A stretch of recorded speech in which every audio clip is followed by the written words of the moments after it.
네, 오늘 코비드 상황에서 바이오 기업들의 보스턴 진출 전략에 대해서 토론회를 갖게 되었는데요. 세미나 순서는 조 형사님의 축사에 이어서 여기 참석하신 5분 패널리스트들이 1시간 30분여에 걸쳐서 질의응답을 갖는 시간을 갖도록 하겠습니다. 그럼 첫 번째 순서로 김용현 총영사님의 축사가 있겠습니다. 네, 김용현 총영사입니다. 오늘 코로나 시대 제약 바이오 산업 변화와 대응 전략이라는 아주 멋진 큰 주제를 가지고 웨비나 행사를 개최하게 되어 매우 기쁘게 생각합니다. 지금 유례 없는 코로나 사태로 인해서 많은 기업이 어려움에 처해 있습니다. 예고 없이 찾아온 코로나 바이러스는 우리 그 제약 바이오 산업이 그리고 안보 산업이고 또 미래 성장 동력이라는 인식을 우리에게 확실하게 일깨워 주었고, 또 많은 전문가들은 앞으로 제약 바이오 산업이 포스트 코로나 시대의 국가 경쟁력을 좌우할 아주 핵심 산업이 될 것이라고 전망하고 있습니다. 현재 우리나라는 성공적 방역과 또 효과적인 정책 등으로 인해서 전 세계적인 경제 위기 속에서도 올해 OECD 37개국 가운데 성장률 1위를 기록하고 있고, GDP 규모에서도 세계 10위권 안으로 진입할 것으로 전망되고 있습니다. 어려울 때일수록 미래 투자를 멈추지 말라는 말이 있습니다만, 우리 정부는 바이오 헬스, 시스템 반도체, 또 미래차 이렇게 3대 신성장 산업을 우리나라 차세대 주력 산업으로 육성하기 위해 발빠르게 움직이고 있습니다.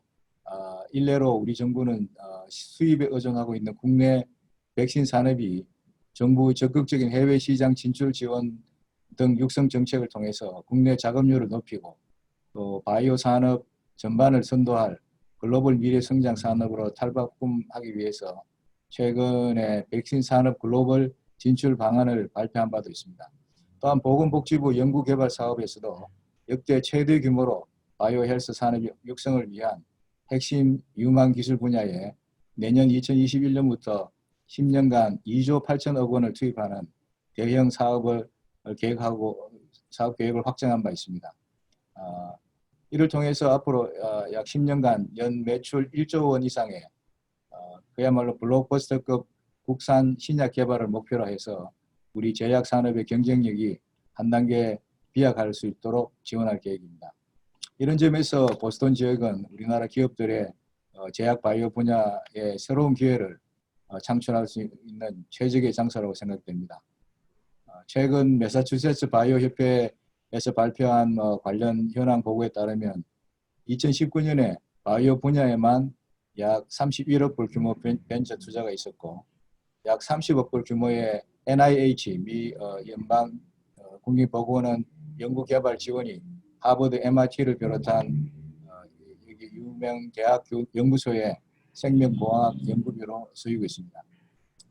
보스턴 지역은 여러분 다 잘 아시다시피 코로나 백신 관련해서도 백신 생산이 유력한 연구가 진행되는 바이오 제약 산업의 연구개발 중심지로 미국 연방정부뿐만 아니라 전 세계에 주목을 받고 있고, 또 기후변화 등 이런 글로벌 도전을 극복하기 위한 핵심 기술 및 산업들에 대한 투자가 매우 활발한 곳입니다.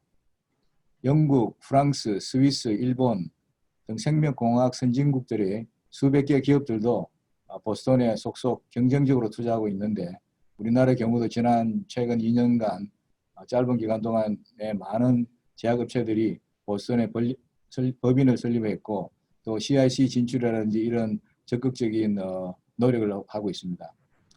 보스턴에서도 이 매우 우수한 우리 한인 과학자들이 각계각층에서 활발히 활동하고 있는데요.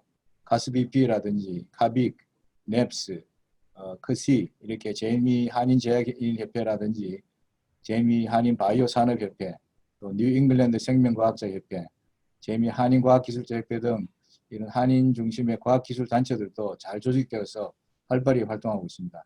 이런 뛰어난 혁신 환경 속에서 총영사관으로서도 우리 과학자들과 또 기업인들이 혁신과 기업가 정신을 보취하고자 현지 혁신 산업 정보 이런 걸 수집을 활발히 하고 한인 과학자들 간의 또 연계를 강화해 가면서 우리 기업의 진출 지원이라는 이 3대 목표랄까요, 방향을 가지고 지원 업무를 하고 있습니다. 여러 가지 미흡하시겠습니다만 앞으로 이러한 지원을 계속 해나갈 것이고요.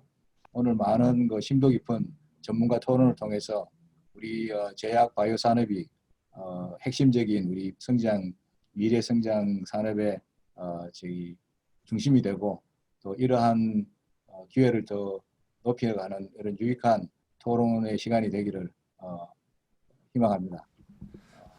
안녕하세요. 오늘 행사의 좌장을 맡은 BW 바이오메드의 우정훈입니다.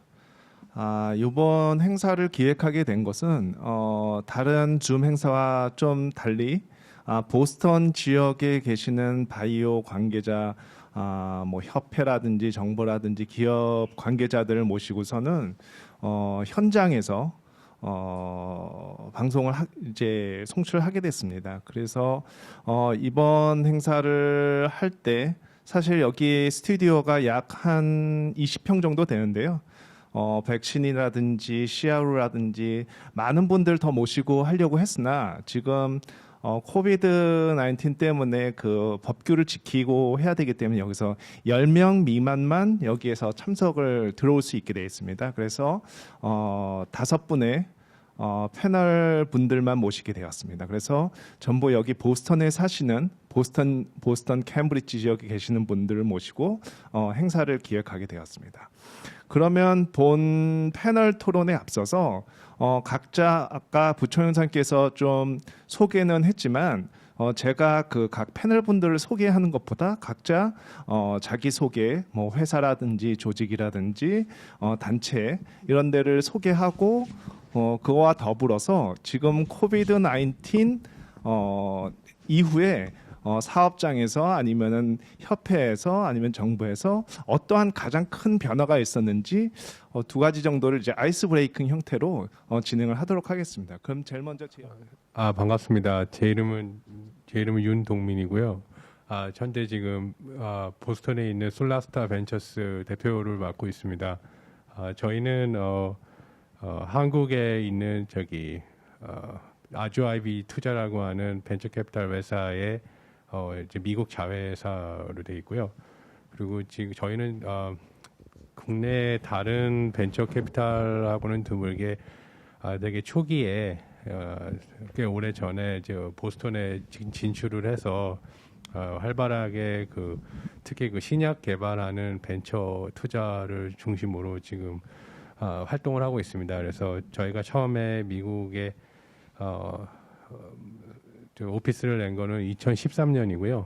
그 이후부터 라이프 사이언스 벤처, 세라피틱 벤처들 중심으로 투자 활동을 열심히 해서 현재 지금 미국에 저희 포트폴리오에 한 30개 정도 회사에 지금 투자가 돼 있고 거의 뭐 90% 이상이 이제 신약 개발하고 있는 그런 회사들입니다. 그리고 저희는 이제 지속적으로 지난 7년간의 미국 비즈니스 활동이 이제 성공적이라고 판단을 하고 이제 적극적으로 미국에 있는 인원에 대한 규모라든지 그다음에 펀드 규모라든지 이런 것들을 계속 확장해 나가면서 적극적으로 투자 활동을 하려고 합니다. 그리고 우 대표님께서 말씀하신 코로나 관련돼서 차이점은 제가 뭐 이따가 또 아무래도 제 오늘 패널 분들의 구성을 보니까 뭐 비즈니스 측면이나 뭐 자본시장, 캐피탈 마켓에 대한 부분은 제가 많이 말씀을 드려야 될 것 같은데요.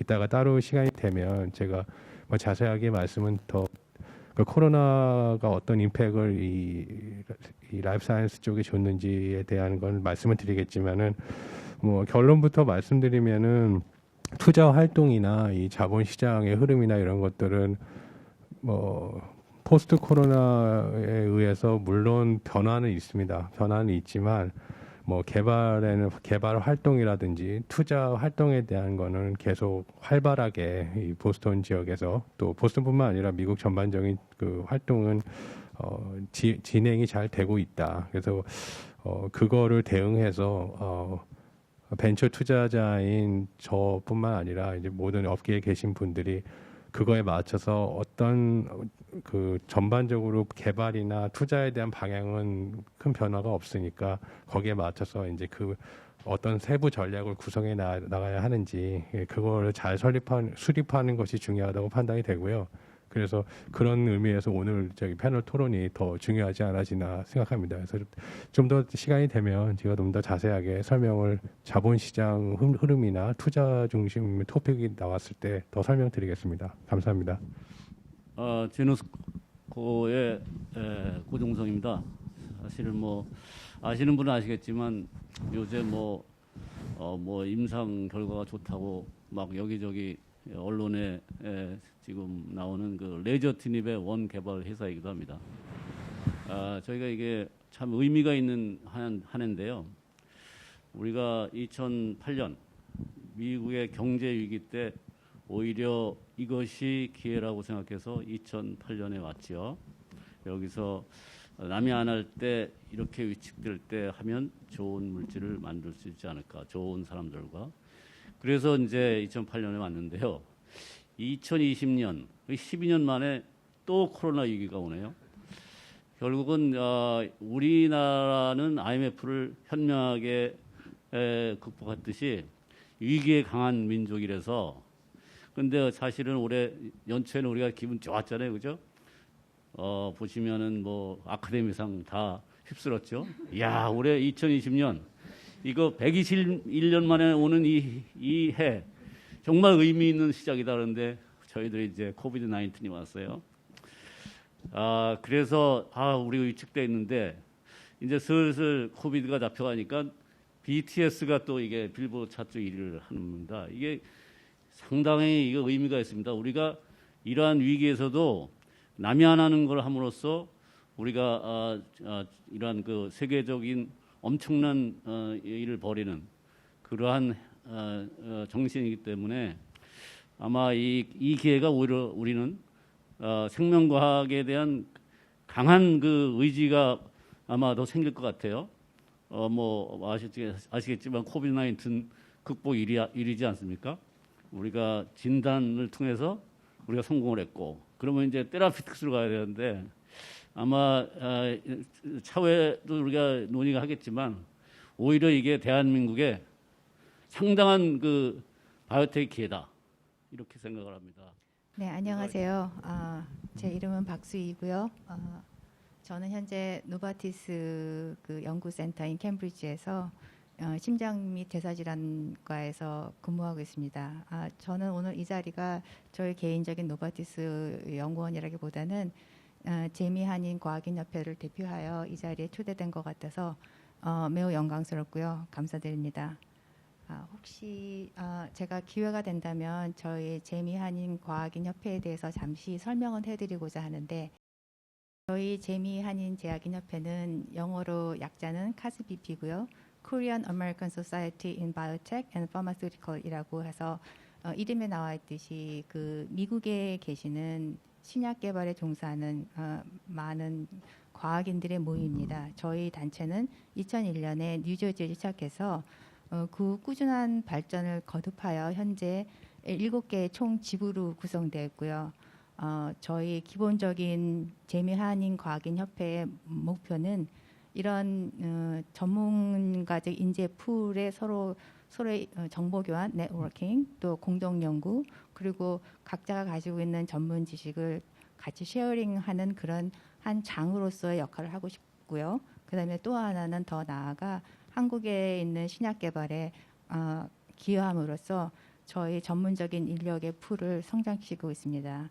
물론 가장 중요한 그 영 사이언티스트의 를 서포트하는 그런 롤도 가지고 있고요. 그래서 저희 재미과학인협회는 내년이 이제 20주년이 되는데, 이런 코비드 19 상황을 맞아요. 저희가 올해 가을에는 버추얼로 심포지움을 열게 됩니다. 저희 과학인협회는 1년에 2번씩 2011년 이후 계속 심포지움을 열어왔고요. 그래서 많은 그 신약 개발 전문가 분들을 모시고, 물론 미국뿐만 아니라 한국에 계시는 많은 분들을 모아서 심포지움을 하고 있는데, 올해에는 이러한 서로 비대면 미팅이 활성화됨에 따라서 버추얼 심포지움을 하게 됐고요. 또 monthly 웨비나 시리즈도 있고 이러한 식으로 계속 서로 그 네트워킹의 장을 넓혀가고 있습니다. 그 다음 슬라이드를 그래서 저희의 가장 큰 맨파워는 저희 그 기존의 재미 과학인 협회의 회원분들이십니다. 현재는 약 1,700명 정도의 회원이 계시고요.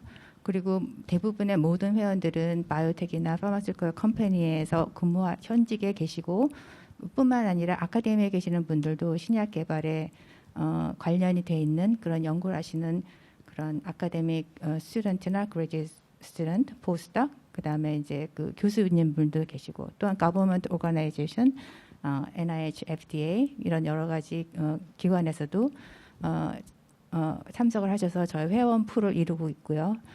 당연히 이런 모든 분들은 신약 개발의 기본이 되는 리서치에 관련돼 있거나 아니면은 regulatory science, IP, licensing, business development, 그다음에 의사분들 그리고 뱅커나 인베스터들도 계십니다. 따라서 저희 그 이러한 멤버들의 여러 가지 이런 인재 풀이라는 그런 컨셉에 있어서 저희는 대단한 맨파워를 지니고 있다고 생각하고요. 안녕하세요. 그리고 제가 제 이름은 한상열이라고 합니다. 저는 현재 그 보스턴 케임브리지에 있는 그 인제니어 세라피틱스라고 하는 바이오텍 스타트업에서 근무를 하고 있고요. 저희는 신약 개발을 하는 신생 기업입니다. 아주 신생 초기 단계 신생 기업이고요. 신약 중에서도 저는 치료 항체를 개발하는 R&D 액티비티를 주로 하고 있습니다. 저는 개인적으로 소개를 드리자면은 본격적으로 한 1년 전부터 이 회사를 설립해서 연구 개발 활동들을 진행을 하고 있고요. 바이오 제약의 어떻게 보면 그 바이오 허브죠. 미국 내에서도 그렇고 전 세계적으로도 아주 좋은 인적 또 여러 가지 인프라들이 잘 갖춰진 보스턴에서 창업을 하게 되었고요. 그래서 그런 여러 가지 창업자 정신들도 여러 제도적인 면에서 서포트를 해주고 또 보호해주고 하는 그런 장점들이 있기 때문에 도전을 하고 있습니다. 그래서 제가 오늘은 각분의 이렇게 리더 되시는 분들하고 함께 할 수 있는 것 자체가 아주 영광이라고 생각하고요. 여기 지금 소개해드린 연사분들처럼 그 투자 쪽도 그렇고 또 글로벌 제약회사의 다국적 글로벌 제약사들의 뭐 탑 20 회사들이 거의 다 지금 연구소가 있는 캠브리지이고 하기 때문에 바로 옆 건물에 또 옆에 그런 아주 훌륭한 연구 개발 경험들 가지신 연구 인력들이 가장 많이 있는 곳 중에 하나라고 생각이 듭니다. 그래서 그런 장점들을 저희 회사에서도 십분 활용하려고 또 그런 곳에서 또 투자를 받고 여러 가지 연구 개발들을 진행을 하고 있습니다. 그래서 오늘 말씀 나누기 될 주제들에 제가 얼마나 컨트리뷰션 할지 모르겠지만 제가 아는 범위 내에서는 말씀을 드리도록 하고요. 코비드 19 관련해서는 사실은 이렇게 옆에 그 실험실이나 오피스에 있으면은 옆에 회사들이 어떤 일들을 하게 되는지만 이렇게 들리게 됩니다. 의도하지 않아도. 근데 아마도 코비드 19 관련된 액티비티를 하지 않는 회사를 찾는 게 더 빠르지 않을까 하는 정도로 큰 회사나 작은 회사나 저희 같은 스타트업들이 대부분 다 코비드 19 관련된 치료제나 디바이스나 또 여러 가지 관련된 프로덕트를 개발하는 관심들이 많이 있고요. 저도 그래서 현재 파이프라인뿐만 아니라 또 새로운 프로그램들로 코비드 19 관련된 그 R&D 액티비티를 준비를 하고 있고 고민들을 많이 하고 있습니다. 그래서 그런 부분들이 바로 옆에 있는 다른 회사지만은 저희 같은 경우 지금 인큐베이터에 있거든요. 그래서 그런 부분들이 이렇게 서로 얘기를 하다 보면 많이 공통되는 점들도 있고 물론 이제 컨피덴셜리티가 있기 때문에 자세히는 말씀 못 드리지만요. 그래서 그런 부분들이 이쪽에서도 제가 있는 분야에서도 아주 큰 주제가 되고 있고 왜냐하면 그쪽으로 연구 개발비나 또 너무나 큰 언맷 니드가 있기 때문에 그러니까 치료제 개발의 시급성도 다들 이해하고 있기 때문에 아주 관심이 많아서 저도 열심히 고민을 하고 있습니다. 뭐 저희도 뭐 비슷한 상황인데 코로나 이후로 사실 저희 공간 활동이 뭐 이렇게 표현하기는 그렇지만 사실 많이 위축이 됐습니다. 저희가 보스턴이 뭐 공공 외교의 중심이고 사실 우리나라 문화라든지 여러 가지 알릴 것들이 많은데 사실 대면 활동이 어려워지면서 이런 것들이 많이 힘들어졌고요. 사실 뭐 저희가 이제 또 하나 중점을 두고 있는 사항이 뭐 기업 활동입니다. 기업 활동 지원인데 뭐 이렇게 뭐 이 계기를 빌어서 제가 우리 보스턴에서 저희 기업 진출 상황에 대해서도 잠깐 뭐 설명을 드리겠습니다. 사실 우리 보스턴이 이제 학문이라든지 미국 정치의 중심임에도 불구하고 몇 년 전까지만 해도 뭐 사실 우리 기업들의 불모지나 다름이 없었죠.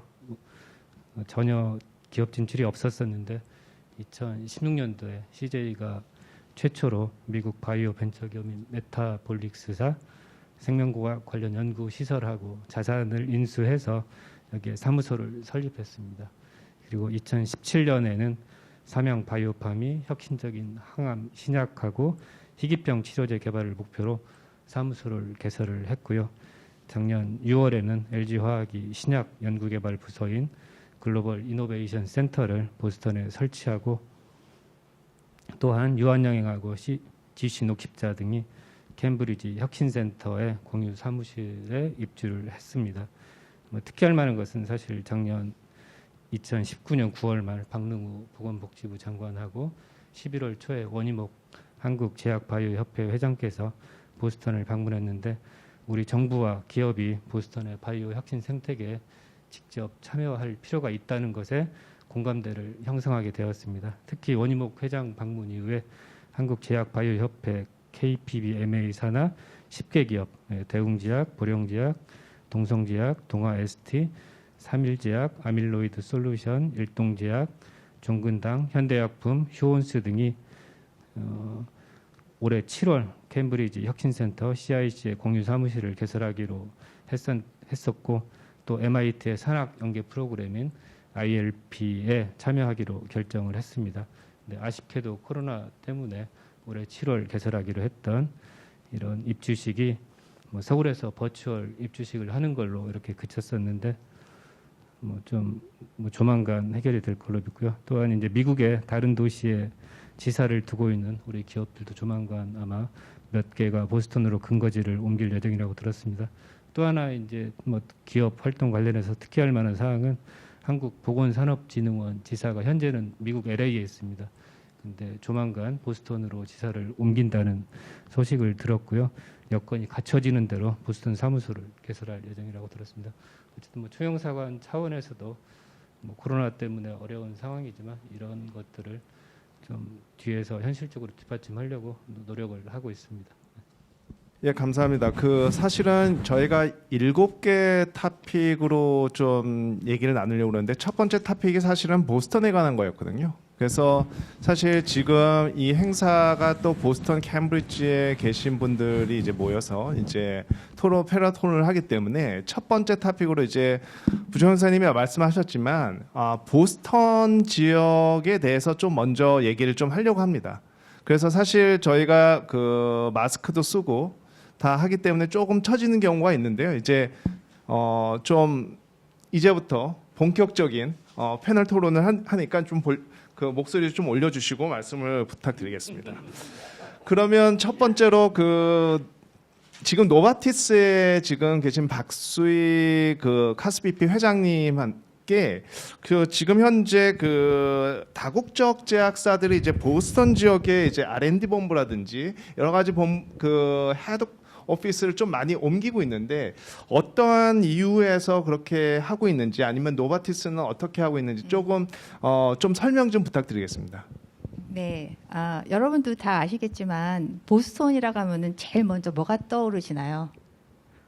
보스턴 하면은 하버드, MIT, maybe 그리고 교육의 도시 아마 이런 거를 가장 많이 생각하실 건데 잘 아시겠지만은 미국 내에서 의과대학과 치과대학이 같이 있는 대학이 1개 이상 있기는 굉장히 힘들어요. 그런데 보스턴은 무려 3개나 있고요.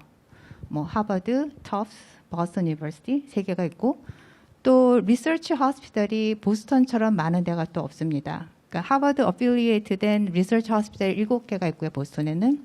그러니까 이런 것은 무엇을 의미하냐면은 인재들이 많다는 뜻이겠죠. 첫 번째로. 모든 비즈니스가 다 그렇지만은 사람이 재산이기 때문에 이런 다양한 탤런트한 인재들이 보스턴에 굉장히 많이 몰려 있습니다. 그리고 이런 호스피탈이 많고 리서치 센터가 많다는 의미는 어떤 지적 소유권도 굉장히 많다는 의미고, 호스피탈이 많다는 의미는 또한 뭐냐면 어떤 디지즈에 대한 그런 연구가 굉장히 활발하게 되어 있고 의사들 분들도 많이 있기 때문에 이런 신약 개발에 있어서 굉장히 큰 플러스가 될 수가 있어요. 그리고 무엇보다도 중요한 게 이런 모든 호스피탈이나 리서치 센터들이 굉장히 근접한 거리에 미국 내에서 걸어서 갈 수 있는 도시가 과연 어디가 또 있을까 생각해 보면 거의 전무합니다. 따라서 이러한 두 가지 장점이 있고, 그리고 가장 또 중요한 거는 인베스터들, 자본이 또 굉장히 많이 몰려 있어요. 그래서 보스턴에 그 매스 바이오 카운슬이라는 비영리 단체가 있는데 그 단체의 정보에 의하면 작년, 재작년 미국 내에서 상장되는 바이오텍 컴퍼니의 3분의 1이 보스턴에 있다고 합니다. 그만큼 신약 개발에 대한 연구와 인적 자원과 인프라스트럭처, 그다음에 머니가 다 한가게 다 있는 도시. 근데 그런 모든 것들이 근접한 거리에 있다는 거. 그래서 이렇게 어떻게 보면 굉장히 바람직한 바이오 이코시스템이 있는 도시가 보스턴이기 때문에 아마 이렇게도 많은 제약회사들이 보스턴에 현재 위치해 있는 것 같고요. 노바티스 같은 경우에도 18년 전에 마크 피셔맨이 이 리서치 센터를 만들 때 가장 첫 번째 조건이 자기는 보스턴 아니면은 안 한다고 그랬대요. 그러한 이유의 저변은 뭐냐면 이러한 여러 가지 인력들이 각각 있고 연구센터들이 있기 때문에 굉장히 자연스럽게 신약 개발을 할 수 있는 곳이다라고 생각했다고 했었어요. 근데 그러한 것들이 사실은 지금 현실화되어 있고 작년, 재작년 또 이런 여러 가지 여건들이, 그리고 거버먼트에서도 펀딩 시스템도 그렇고 이런 모든 것을 고려해 봤을 때 보스턴만큼 어트랙티브한 도시는 저는 미국에는 없다고 생각합니다. 하여 지금 여러 한국의 지사들도 많이 들어와 계시고 그 미국에 있는 큰 바이오텍 컴퍼니의 모든 리서치 센터가 지금 보스턴에 자리해 있고 그런 상황이라고 저는 생각하고 있습니다. 그러면 지금 노바티스 이제 보스턴에 사시는 분은 보스터니안 뭐 이렇게 하고 사실 노바티스도 그런 용어가 있고 한데 그런 어떤 용어가 있는지 하고 지금 노바티스의 코리안 아메리칸 또는 한국계 종사자들이 몇 분 정도 계세요? 네, 제가 사실 노바티스에 꽤 오래 공부하고 있어서 제가 초창기에 조인했을 때는 한 5명 정도밖에 없었어요. 그리고 그때는 이제 그러니까 18년 전에는 노바티 리서치 센터는 바즐, 스위스랜드 바즐에 있는 센터였는데, 그리고 미국에는 뉴저지의 이스트앤오버에 조그마한 리서치 센터가 있었어요. 근데 뉴저지에서 캠브리지로 올라오면서 바즐에 있는 리서치 센터도 다 캠브리지로 집중했었고요. 그때 제가 첫 단계에 회사에 조인할 때는 한 1,000명 정도, 1,000명 중에 5명 정도가 한국 분이셨었어요. 근데 지금 현재 저희 그 노바티스 내 리서치 센터에 3,500명이 있고요. 그리고 저는 이제 더 이상 한국 분들이 몇 명이 이제 카운트할 수 없을 정도로 굉장히 많이 회사에 조인하고 계세요. 그래서 제 생각에는 한 40명에서 50명 정도. 물론 다른, 그러니까 예를 들어서 중국 분들에 비하면은 굉장히 작은 숫자지만은 그래도 제가 처음에 조인했을 때에 비하면은 지금 어마어마하게 많은 한국 분들이 조인을 하셨죠. 참 좋은 소식인 것 같아요. 네. 최근에 이제 기사를 보면 이제 그 기사 피어스 파마에서 이런 기사가 났었습니다. 굿바이 시카고. 다케다 set 디셈버 데드라인. 그래서 다케다의 이제 R&D 매니팩처링 세포 치료제의 그 헤드 오피스가 보스턴으로, 시카고에서 보스턴으로 옮겼습니다. 그래서 정확하게 일주일 전에 오픈을 했고요. 그래서 이제 시카고에 있는 다케다의 이제 세포 치료제 관련한 셀 테라피에 관한 3가지 프로그램을 전부 캠브리지로 가져와서 이제 오픈을 했습니다. 그만큼 이제 많은 다국적 기업들이 계속 헤드 오피스뿐만 아니라 여러 가지 온콜로지라든지 그 스페시픽한 디지즈 테라피틱도 지금 보스턴으로 계속 옮기고 있거든요. 그래서 그런 좀 좋은 소식인 것 같습니다. 단지 허들이라면 이제 길이 많이 더 막히겠죠. 그래서 너무 많은 사람들이 와서. 그런데 이제 그렇게 지금 보스턴 캠브리지가 지금 핫하다는 걸 말씀드리고 싶고, 그 다음에 아까 그 고종성 대표님께서 말씀하셨듯이 2008년에 설립하고 지금 근 12년, 13년 동안 이렇게 현지에서 이제 보셨는데, 초기에 처음에 캠브리지에 회사를 설립하고 지금은 또 이제 새 건물로 이사를 가셨잖아요. 그래서 그 13년간의 그 보스턴에서 활동을 이제 회사를 경영하시면서 어떠한 큰 변화가 있었는지 보스턴 내에서 캠브리지에서 좀 말씀 좀 부탁드리겠습니다. 사실 뭐 격세지감을 느낍니다. 우리가 2008년 오스코텍 김정근 사장하고 님하고 저하고 이제 여기 진출해서 시작을 했는데, 그 당시는 아마 한국 진출 기업이 하나도 없었어요. 뭐든지 그 포스트 인 클래스가 가끔씩 좋아요. 그리고 힘들지만, 그래서 우리가 시작을 했는데 이제 13년이 흘렀어요. 뭐 그거를 가기 전에 부연해서 제가 이 남국에서 시작을 하면서 느낀 게 하나 있어요. 이게 에코시스템이 같이 가야지 나도 도움이 되겠다. 그래서 제가 한국 가면은 그 한국 기업주 경진한테 한 말이 있어요. 여기 있는 사람 다 데려가려 하지 말고 반은 남겨놓고 여기 있는 사람을 활용해서 여기다가 지사 브랜치나 뭔가 연구소 세우면 좋겠다. 그 한국 들어가면 네트워크도 막 잃어버리니까. 그래서 가서 진짜 열변을 토해서 한 그 회사가 LG화학, CJ, 녹십자, 유한, 그 다음에 여기 들어온 회사가 첫 번째 들어온 회사가 그 회사더라고요. 그래서 이러한 뭐랄까 사회적인 그 변화에 대해서 상당히 우리나라가 빨리 적응한다, 빨리 어댑테이션 한다 그런 것도 봤고요. 그 다음에 이제 기술적인 측면. 사실은 2003년 우리가 유전체, 인간 유전체가 우리가 밝혀짐으로써 이게 최고의 게임 체인저 시대가 왔거든요. 이 소위 말해서 신약 개발에. 근데 이걸 우리가 잠깐 놓쳤어요. 그죠? 근데 저는 그걸 봤는데, 그래서 10년이 지고 12년이 지나니까 이거의 임팩트가 우리한테 모달러티, 아까 카스 VP 모달러티 얘기 말씀하시는데, 옛날에는 없던 프리시전 메디신, 뒤에 그러니까 테라피틱과 진단이 같이 가는 게 확 늘었고요. 그래서 이제 타겟 테라피가 이제 붐을 일으켜서, 예를 들어서 카이네지 같은 경우는 한 10몇 년 동안 한 60개가 허가를 받을 정도로 아직도 518개 중에 아직도 할 게 많은데, 이제 다른 모달리티 생기니까 좀 약간 다일루션 됐는데, 근데 아직도 할 게 많고. 그 다음에 이게 RNA, 이게 옛날엔 프로테인에서 RNA. 그래서 그런 모달리티가 또 변해서 RNA, 특히 모더나나 바이오엔텍의 기본 테크놀로지는 결국은 RNA 모달리티로 해서 백신을 만드는 거거든요.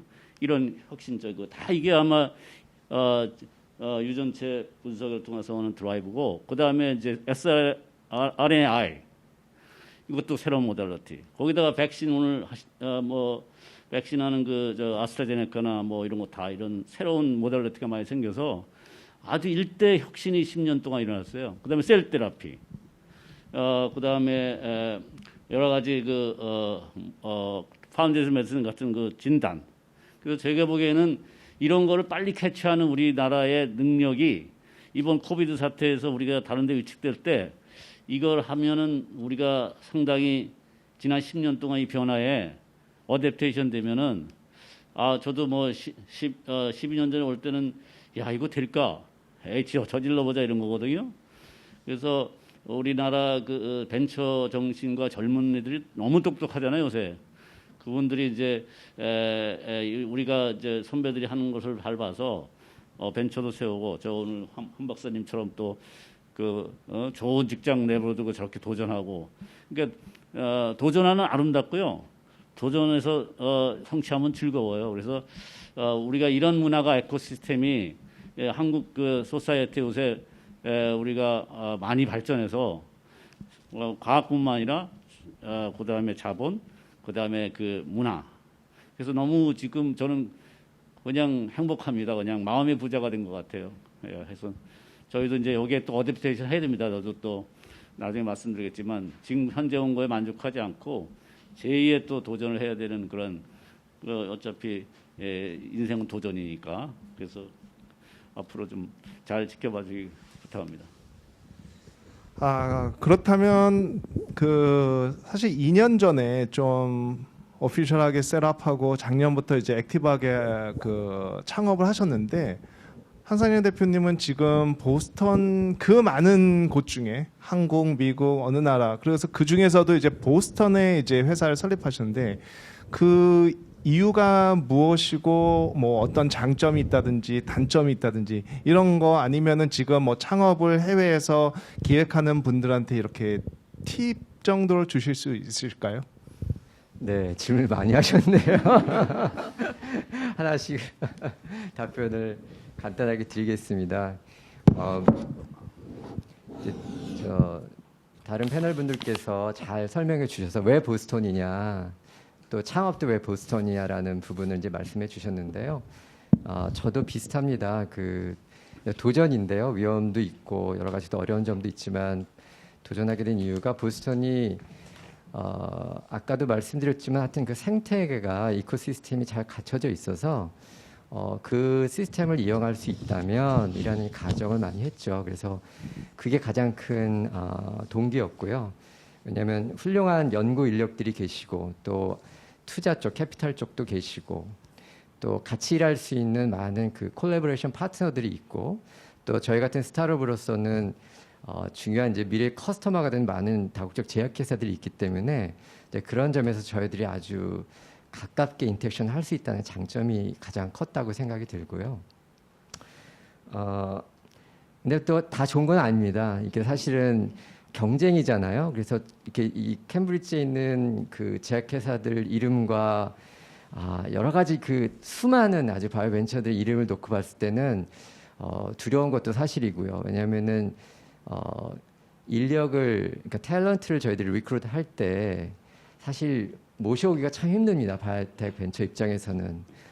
그래서 그런 부분들이 왜냐하면 너무나 좋은 회사들이 많이 있고 인프라나 시스템이 아주 잘 갖춰져 있는 그런 회사들을 마다하고 왜 바이오텍으로 오시려고 하시겠어요. 그렇기 때문에 그 부분에서 저희 개인적으로도 고민을 했었고 내가 과연 어떻게 회사를 꾸려나가야 이런 분들을 좋은 분들을 모실 수 있을까라는 점들이 가장 고민이고요. 그래서 실제로 그런 부분들이 저한테는 큰 고민이고 현재도 그렇고요. 하지만 또 아까 우리 카스피피 회장님이 옆에 계시지만은 그런 한국 분들의 인적 네트워크가 저희한테는 큰 도움이 됐습니다. 그래서 함께 일하시는 분들 중에 이미 아주 좋은 회사를 그만두시고 저희 회사에 감사하기도 합류해 주신 분이 계시고요.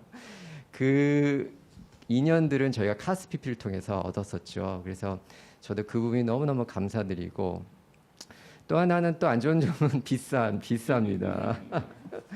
지금 예전에 저도 2002년에 보스턴에 처음 왔었는데요. 이 케임브리지가 다 아시겠지만 대부분 허벌판이었던 분이 많거든요. 그리고 공장 지역이 많았었어요. 공장 건물들이.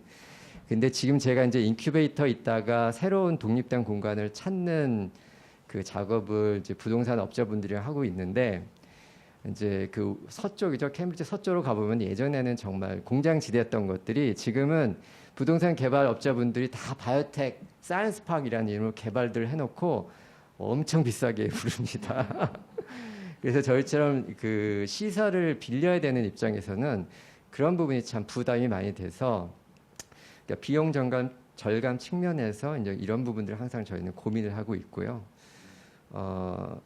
그래서 이제 그런 부분이 저한테는 챌린지고 그래서 작은 기업으로서 제가 이런 부분들을 어떻게 이런 환경에서 서바이벌 할 수 있을까 그리고 또 성공할 수 있을까 경쟁에서 이길 수 있을까 오퍼레이션 관점뿐만 아니라 사실 사이언스 부분도 마찬가지입니다. 스타트업을 하시는 분들이 다 대부분 고민하시겠지만 내가 갖고 있는 지금 생각하고 있는 아이디어가 뭐 당연히 사이언스적으로도 증명이 되었나? 충분히 되었나라는 질문과 또 시장에서의 언맷 니드를 제대로 충족시켜 줄 수 있나? 또 그게 충분히 경쟁력이 있나라는 질문을 매일매일 하고 사는데요. 이제 그런 부분에 대해서 정말 이 브레인들이 모이는 이곳에서 경쟁을 하면서 그 중에서도 저희들이 두각을 나타내야 되기 때문에 그런 부분들이 바이오텍 입장에서는 너무너무 절실하고 매일매일 저희들이 숙제로 안고 삽니다. 그래서 그런 부분들이 저한테는 고민이고요. 그다음에 마지막 질문이 팁이라고 아까 말씀하셨던 것 같은데 맞죠? 글쎄요, 창업하시는 아마 많은 분들이 공감하실 텐데 제 생각에는 그런 특히나 보스턴 지역에서 창업을 하시려는 분이 혹시 있다면 제가 드리고 싶은 말은 글쎄요, 본인의 아이디어가 정말로 시장에서 필요로 하는 아이디어고 그거를 충분히 투자를 받을 만한 가치가 있는가에 대한 철저한 고민이 가장 선행되어야 될 것 같고요.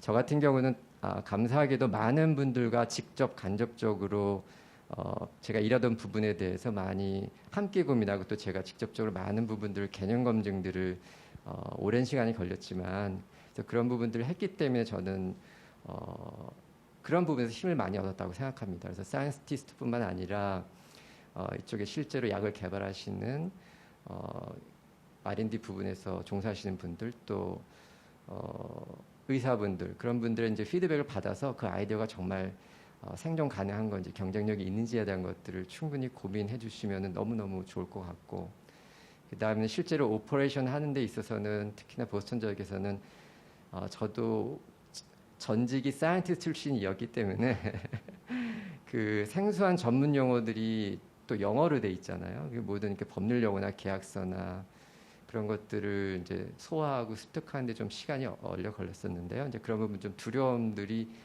있었습니다, 솔직히. 근데 그런 부분들을 잘 이제 시간이 걸리긴 했지만 그래서 그런 데에 대한 두려움들이 없으셨으면 좋을 것 같고 또 저 개인적으로 하나는 결국은 사이언스만 잘해서 되는 게 아니고 결국은 오퍼레이션이기 때문에 커뮤니케이션이 너무너무 중요한 것 같습니다.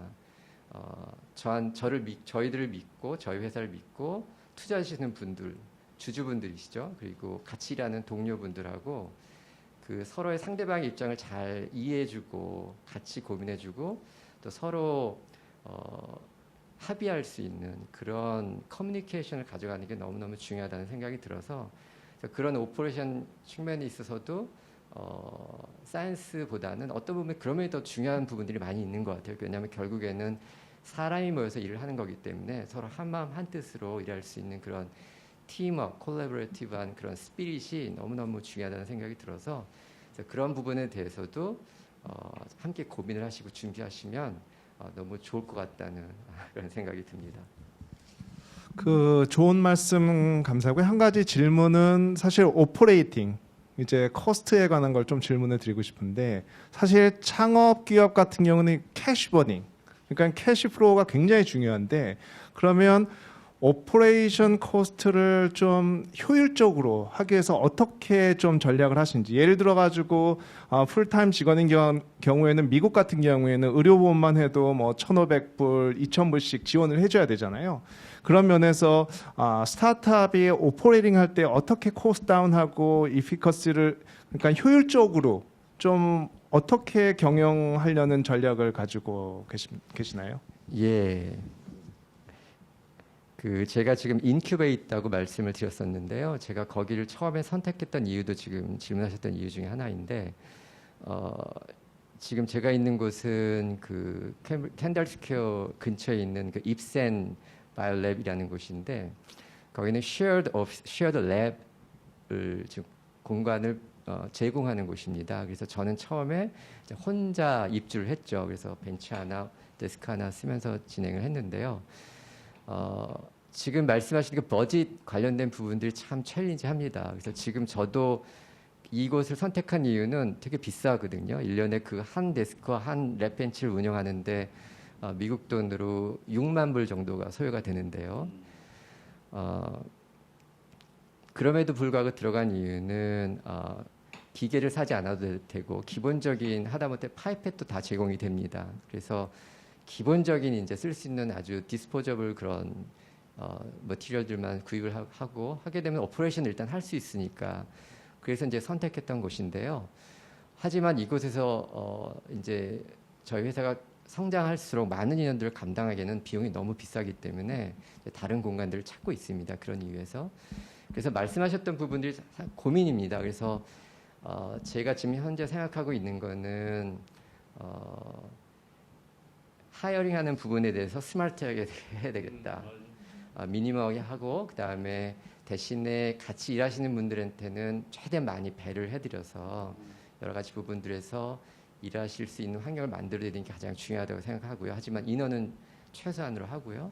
또 한 가지는 같은 비슷한 액티비티를 하는 회사들과의 어떤 콜라보레이션을 생각을 하고 있습니다. 그래서 같이 어떤 공간을 사용한다든가 공동 기기를 구매한다든가 그래서 그런 부분들을 비용 절감을 위해서 고민을 하고 있고요.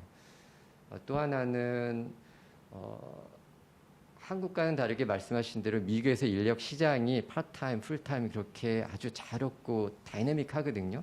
그래서 그런 부분들을 잘 활용을 해서 하려고 하는 생각이 있고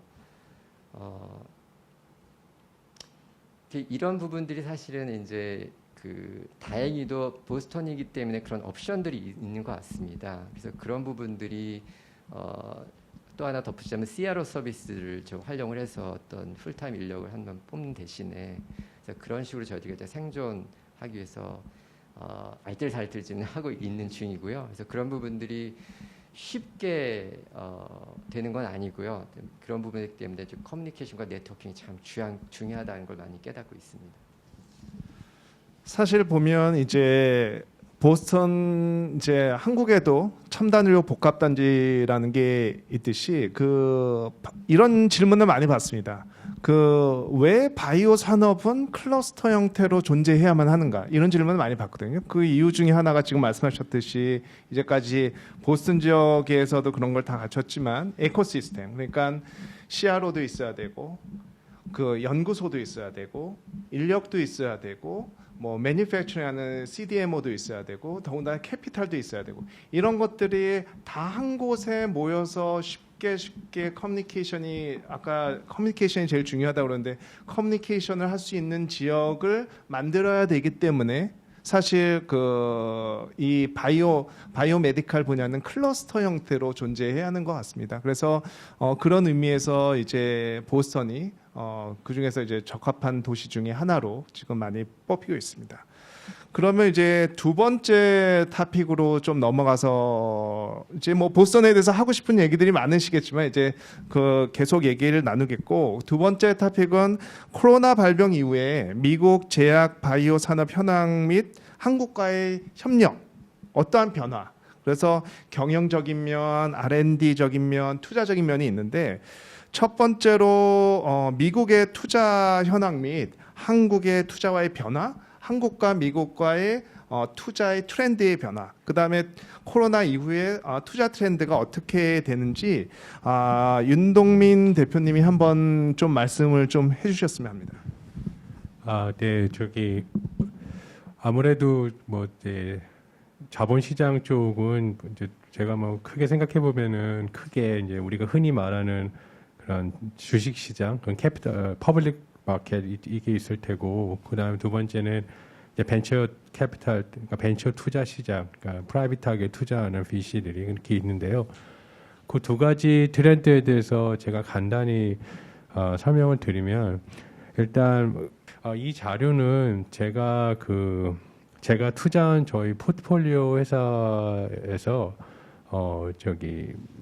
그 회사는 비상장 회사인데 지난달에 이제 보드 미팅, 이사회 미팅을 했었는데요. 거기서 이제 월스트리트에 있는 큰 이제 인베스트먼트 뱅킹 뱅커들을 인바이트해서 줌으로 이제 발표한 자료입니다. 그래서 이제 코로나 마켓 전후로 이제 퍼블릭 마켓 시장 상황에 대해서 변동 상황을 설명한 자료인데 제가 봤을 때는 이 자료가 여기 오늘 일단 제가 말한 첫 번째 자본시장 마켓에 대한 설명이 잘 될 것 같아서 슬라이드 몇 장만 제가 간단하게 소개시켜드리겠습니다.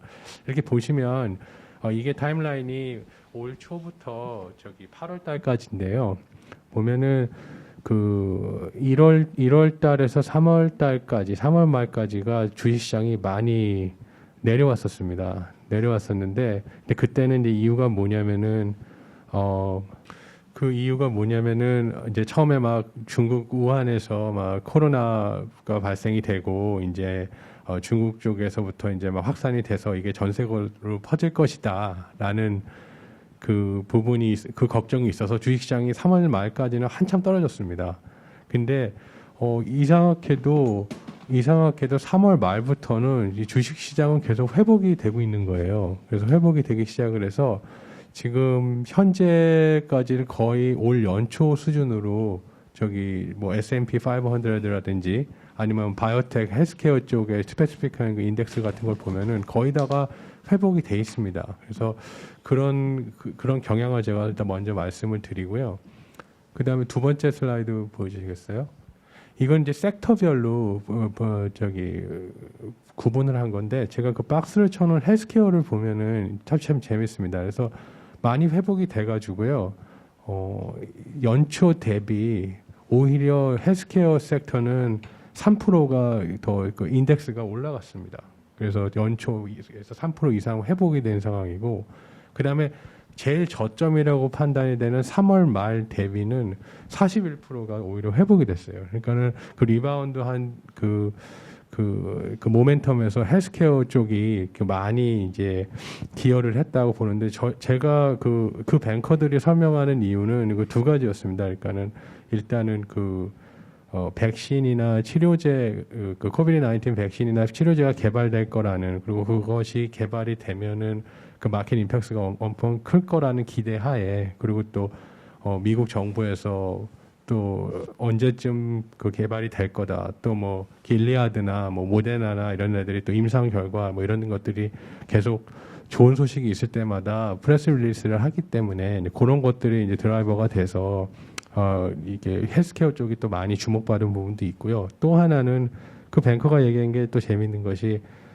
이 신약 개발의 중요성이 바이오 인더스트리에 안 계신 분들도 이렇게 이해하시게 되는 게 있다. 그러니까는 병 하나에 약이 없기 때문에 경제 활동이 전 세계가 그 마비가 되는 그런 임팩트 때문에 그 바이오, 특히 그 신약 개발이 너무 중요하다. 그런 부분 때문에 오히려 이 팬데믹 상황에서 특히 그 바이오 인더스트리, 특히 신약 개발에 대한 인더스트리가 더 주목을 받지 않았나, 이제 그렇게 생각이 됩니다. 그 다음 슬라이드 부탁드립니다. 이건 뭐냐면요. 그래서 제가 아무래도 활동 중에서 자본시장 활동 중에서 이제 M&A 현황이나 IPO 현황이 아무래도 궁금하실 것 같아요. 그래서 이 M&A 현황을 저가 그 뱅커가 이제 발표한 자료를 제가 좀 말씀드리는데, 근데 신기하게 2019년 대비 M&A는 생각보다는 작년보다는 많이 내려왔습니다. 근데 그 내려온 이유가 M&A 그 숫자가 적었던 게 아니고요. 작년에는 그 메가 딜이 좀 많았습니다. 뭐 다 아시겠지만 BMS랑 세진 그 애퀴지션 큰 딜이 연초에 있었고, 또 연말에는 또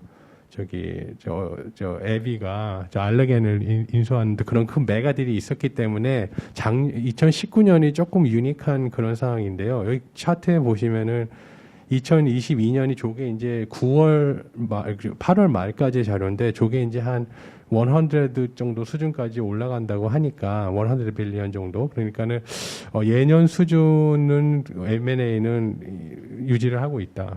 그래서 그 글로벌 제약사들이 물론 아주 탑 레벨의 그 핫한 마켓은 아니지만 여전히 그 애퀴지션 타겟을 그 바이오텍 쪽에서 열심히 찾고 있다. 그렇게 말씀드리고요. 그리고 그 다음 슬라이드 보여드리겠습니다. 대신에 올해는 IPO 시장이 굉장히 좋습니다. 뭐 IPO, 미국 IPO 시장 좋다는 소식은 많이 들으셨을 텐데요. 근데 이게 왜 그런지를 저도 많이 분석을 했어요. 사실 여기 사이클을 보시면 2014년, 15년 때 IPO가 되게 좋았고요. 그 다음에 뭐 2, 3년 사이클로 조금 2016, 17년이 안 좋았다가 2018년이 좋았습니다. 그래서 그리고 2019년에 작년이 18년 대비 조금 안 좋았거든요. 그래서 올해가 내려가는 사이클이냐 올라가는 사이클에 대해서 갑론을박이 되게 많았었습니다. 그래서 1년 더 뭐 미국 대선 때까지 IPO 마켓은 내려갈 것이다라고 분석하는 뱅커들도 많았고요. 애널리스트들 아니면은 이 사이클에서는 계속 올라갈 것이다라고 하는 사람들이 많았는데 근데 답은 지금 올해 2020년 9월 기준으로 봤을 때는 많이 올라갔습니다. 올라간 것도 굉장히 많이 올라갔습니다. 그래서 그 이유가 뭔가 생각을 해보면 지금 펀드들이 그 기관 투자자들의 자금이 돈은 굉장히 많습니다. 왜냐하면 작년, 재작년에 그 펀드레이징이 성공적으로 한 그 큰 기관들이 많아서 투자는 해야 되는데 특히 바이오텍에서 근데 너무 얼리 스테이지 투자는 무서운 거예요.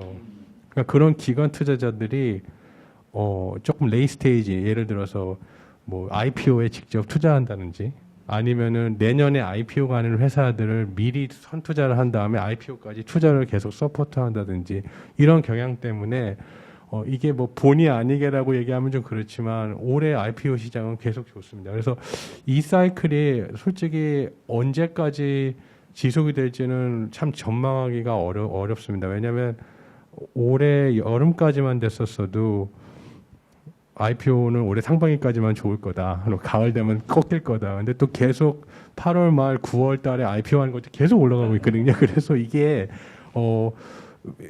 물론 IPO 딜로그에 그 IPO를 준비하고 있는 회사 내용이 너무 좋기 때문에 그거에 펀더멘탈에 대한 그런 걱정은 없는데 근데 이제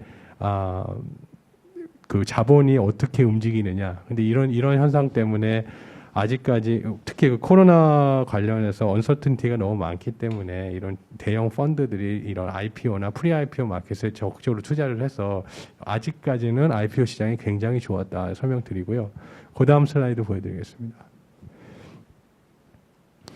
이거는 그 프리머니 밸류에이션입니다. 저기 보면은 저는 그 한국에 있는 바이오텍 하시는 분들이 저한테 많이 물어보시는 게 우리 회사가 상장을 하려면 얼마 정도가 투자가 되고 상장할 때 우리 회사 미국에서의 밸류에이션은 얼마나 되겠냐 이걸 많이 물어보시거든요. 그러면 여기 답이 있네요. 여기 보면은 2020년 그 상장 직전의 프리머니 밸류에이션이 508 밀리언입니다. 그러니까 뭐 5천억 정도, 5천억, 1,000원 기준으로 하면요. 근데 그 밸류에이션이 기준이 2017년에서 19년까지는 3천억대 기준이었거든요.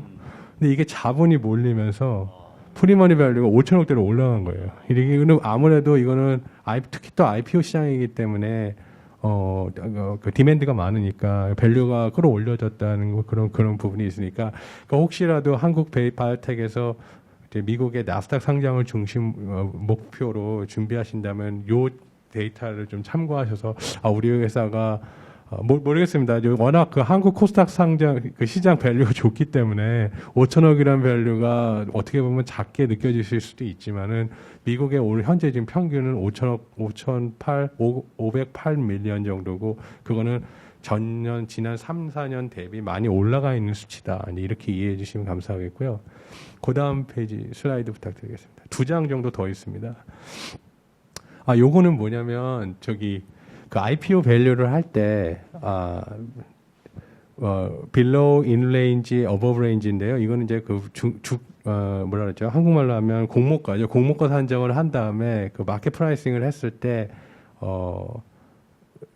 우리가 레인지를 선정한 거에 비해서 마켓 프라이싱이 낮게 나오면 below라고 그러고요. 그거는 이제 red로 나오고 그 레인지 안에 있으면 in range라고 그러고 어버브라고 하면은 그 우리가 레인지 선정한 거에 더 올라가는 건데 그렇게 보는데 보시면 2020년에는 빌로우가 없습니다. 예. 그게 지난 5년 동안 그런 적이 없었거든요. 그 IPO 시장이 10케이스라면은 적어도 30% 정도는 다 빌로우 레인지에서 공모가를 싣고 시작을 했는데 올해 IPO 시장이 이 밸류에이션 측면으로 봤을 때도 굉장히 좋다. 이것 때 올해 IPO 시장이 좋다는 또 하나의 측정이 매저가 되는 거고요. 그 다음 슬라이드 보여주시죠.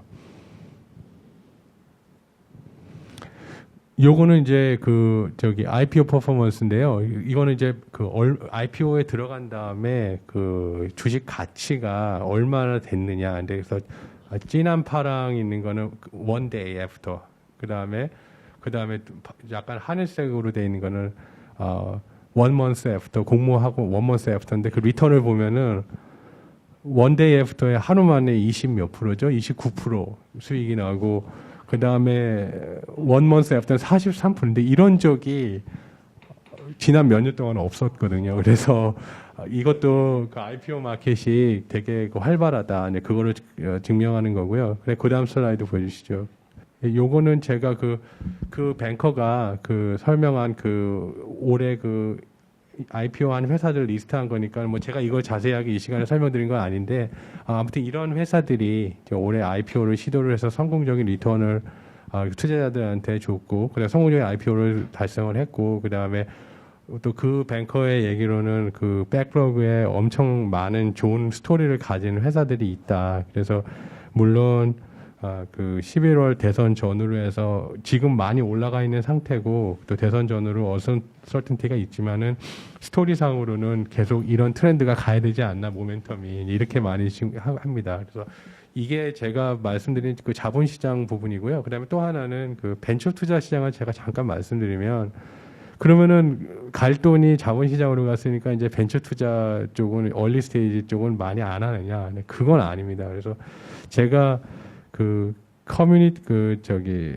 BC들 커뮤니티들 사이에서 하는 얘기가 있는데 스텔스 모드라는 말이 있어요. 스텔스 모드. 근데 그게 뭐냐면은 이제 그 바이오텍 하시는 전문가들이 팀을 만들어 가지고 하는데 아직까지는 모든 게 다 컴피네이션입니다. 그래서 자기네가 원하는 마일스톤이 달성이 됐을 때 그때부터 그 데이터를 가지고 VC들도 만나고 대외적으로 홍보도 하고 뭐 이렇게 하거든요. 그래서 제가 봤을 때는 그런 스텔스 모드에 있는 회사들을 잘 찾는 게 저 같은 그 좋은 회사의 투자처를 찾는 사람들인데 그런 게임이 아닌가. 그래서 아까 뭐 왜 보스턴이냐 이렇게 말씀하셨는데 보스턴에 스텔스 모드 회사들이 굉장히 많습니다. 근데 그런 스텔스 모드를 회사를 찾는 거는 뭐 컨퍼런스에 참여한다든지 아니면 뭐 웹서치로 나오는 것들이 아니거든요. 그래서 그걸 진짜 휴먼 인터랙션이 있어야 되고 제가 그 스텔스 모드에 참여한 사람을 어떤 경로든지 로컬에서 알아야지 그런 정보를 얻을 수 있는 거기 때문에 그래서 보스턴이 중요하다 또 하나 말씀드리고요. 또 하나는 벤처 투자 관련해서 중요한 부분 중에 하나는 이런 적이 있어요. 그러니까 그 VC들끼리 모임을 해서 했을 때 제가 얘기했던 것이 그럼 우리 초기 투자하면 안 되는 거냐? 이제 제일 벤처 우리는 벤처 캐피탈인데 IPO나 뭐 프리 IPO만 투자하지 말고 초기에 해야 되는 거 아니냐? 그랬더니 공통적인 대답이 참 재밌습니다. 공통적인 대답이 아주 그 사이언스 아이디어가 이노버티브 해가지고 다른 컴피티터가 따라오지 못할 정도로 그 개발 단계가 앞서 있을 경우에는 아주 이노버티브하고 우리가 임상이 들어간 것이 만약에 뭐 IND 파일링하는 거 임상이 들어가는 게 2년 후라면 그 2년 안에 이게 혁신의 정도가 너무 높아서 컴퓨터가 우리 눈에 안 보일 그럴 정도는 되면 초기 투자는 자기는 하겠다. 이렇게 얘기를 하는 거예요. 그래서 저도 딱 그 얘기를 듣고 나니까는 되게 맥센스 하더라고요. 그러니까는 그래서 아까 뭐 한국 바이오텍 제가 여러 가지 그 컨텐츠를 말씀드렸는데 제가 말씀드리고 싶은 거는 한국 바이오텍에서 이제 보스턴의 방향을 잡으셨을 때 우리의 그 혁신의 정도가 그리고 우리의 그 데이터의 퀄리티가 초기 투자자들을 상대할 때 그 정도에 어필할 수 있는 그 스토리가 나오느냐 그거 부분하고 그 다음에 아까 프리 IPO 밸류에이션 부분에 대해서도 그 정도 우리가 만약에 그쪽으로 방향을 잡고 갔을 때 벤처 캐피탈 투자도 받고 IPO를 할 때 이 정도 밸류로 받는다고 봤을 때 이게 한국에서 상장하는 스토리하고 그 패스하고 우리 나스닥 상장하는 패스하고 이제 어떤 장단점이 있는지 이제 이런 부분이 이제 좀 비교하실 수 있는 정보가 됐으면 좋겠습니다. 네, 감사합니다. 윤동민 대표님 너무 말씀을 잘해주셔서 지금 사실 간단하게 여기 상황을 말씀드리면 프리-IPO나 IPO 시장 얘기할 때는 이제 한국 상장을 앞두신 고종성 대표님이 귀가 솔깃해서 들으시고 또 그 다음에 벤처 투자 얘기할 때는 한상열 대표님이 그냥 편하게 앉아 계시다가 이제 90도로 방향을 바꾸셔서 벌떡 일어나서 그걸 보셨는데 이렇게 지금 자본시장이 다른데 그러면 제가 한 질문 하나 드리면 이제 많은 분들이 이제 한국에서 지금 듣고 계실 텐데 그러면 코로나 이후에 이제 한국 시장의 밸류에이션이 높다. 다른 데보다 미국보다 높다. 유럽보다 높다. 뭐 이렇게 얘기를 하는데 그러면 코로나 이후에 그러면 한국과 미국의 같은 기업이나 같은 테크를 가지고 있을 때 밸류에이션은 어떻게 차이가 좀 있을까요? 지금 개인적인 의견 좀 부탁드리겠습니다. 한국하고 그런 질문은 사실은 저도 굉장히 많이 들었습니다. 그래서 근데 사실 워낙 회사의 케이스도 많고 또 그 개발의 시기도 다르기 때문에 그걸 이렇게 헤드 투 헤드로 이렇게 비교하는 거는 사실 좀 어려운데요. 근데 그래도 답을 드리면은 아직까지는 한국 시장, 코스닥 시장이 너무 좋을 때는 한국 시장의 밸류가 더 좋은 거는 같습니다. 왜냐하면은 제가 봤을 때 미국에서 유사한 그 기술을 개발하는 회사들을 많이 봤을 때 그 회사들이 나스닥에서 인정받는 밸류하고 한국에서 받는 밸류하고 비교했을 때는 한국에서 그 유사한 회사가 한국 회사가 받는 게 더 훨씬 더 높게 받는 케이스를 많이 봤거든요. 근데 제가 좀 더 말씀을 드리면, 근데 만약에 이제 장기적으로 봤을 때는 이제 한국도 그 신약 개발하는 바이오텍들도 점점 늘어나고 또 경쟁도 심해지기 때문에 그 한정된 그 자본 캐피탈 리소스를 어떻게 보면은 나눠 갖는 케이스가 되기 때문에 궁극적으로는 지금은 미국처럼 이렇게 정말 많은 아까 한상열 대표님께서 말씀하셨듯이 많은 바이오텍에 경쟁하는 거에서 정말 뛰어나야지 정말 좋은 밸류를 받는 그런 케이스잖아요. 그래서 한국도 장기적으로는 그런 방향으로 가지 않을까 그렇게 보고 있습니다. 그러면 지금 이제 프리-IPO나 IPO 시장할 때 이제 솔깃하셨던 그 고종승 대표님한테 그러면 지금 한국 상장을 준비 중이시잖아요. 그런 의미에서 그 코로나 이후에 이제 미국이나 한국에서의 상황 그러고서 어떻게 상장 준비에 관한 것들 이런 것 좀 말씀 좀 부탁드리겠습니다. 우리가 여러 가지 과학적인 측면에서는 뭐 우리가 로드맵에 문제가 없어요. 다행히 우리가 항상 벤처는 리스크 매니지먼트를 잘해야 되니까 왜냐하면 노바티스로부터 돈이 뭐 계속 있는 것도 아니고 있는 돈으로 스마트하게 되니까 그래서 우리가 다행히 과학적인 측면에서는 CRO든가 뭐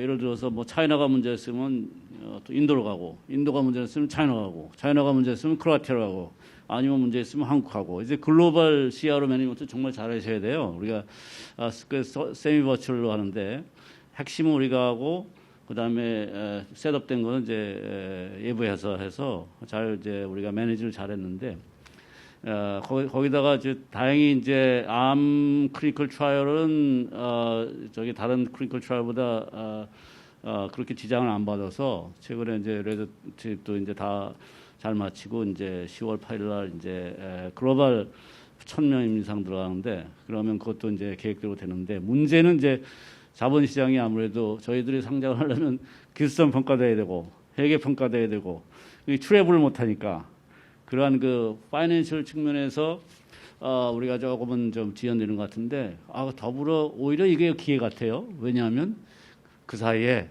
더 파이프라인 빵빵하게 만들어서 우리가 더 밸류를 더 받을 수 있는 굿 투 그레이트 바이오텍 컴퍼니를 만드는 기회를 좀 오히려 시간을 우리한테 벌어주지 않나. 그러면 나중에 상장할 때 오히려 시장에 영향을 받는 것보다 사이언스와 결과에 영향받는 그러한 긍정적인 면이 있는 것 같아요. 그래서 저희는 아주 여러 가지로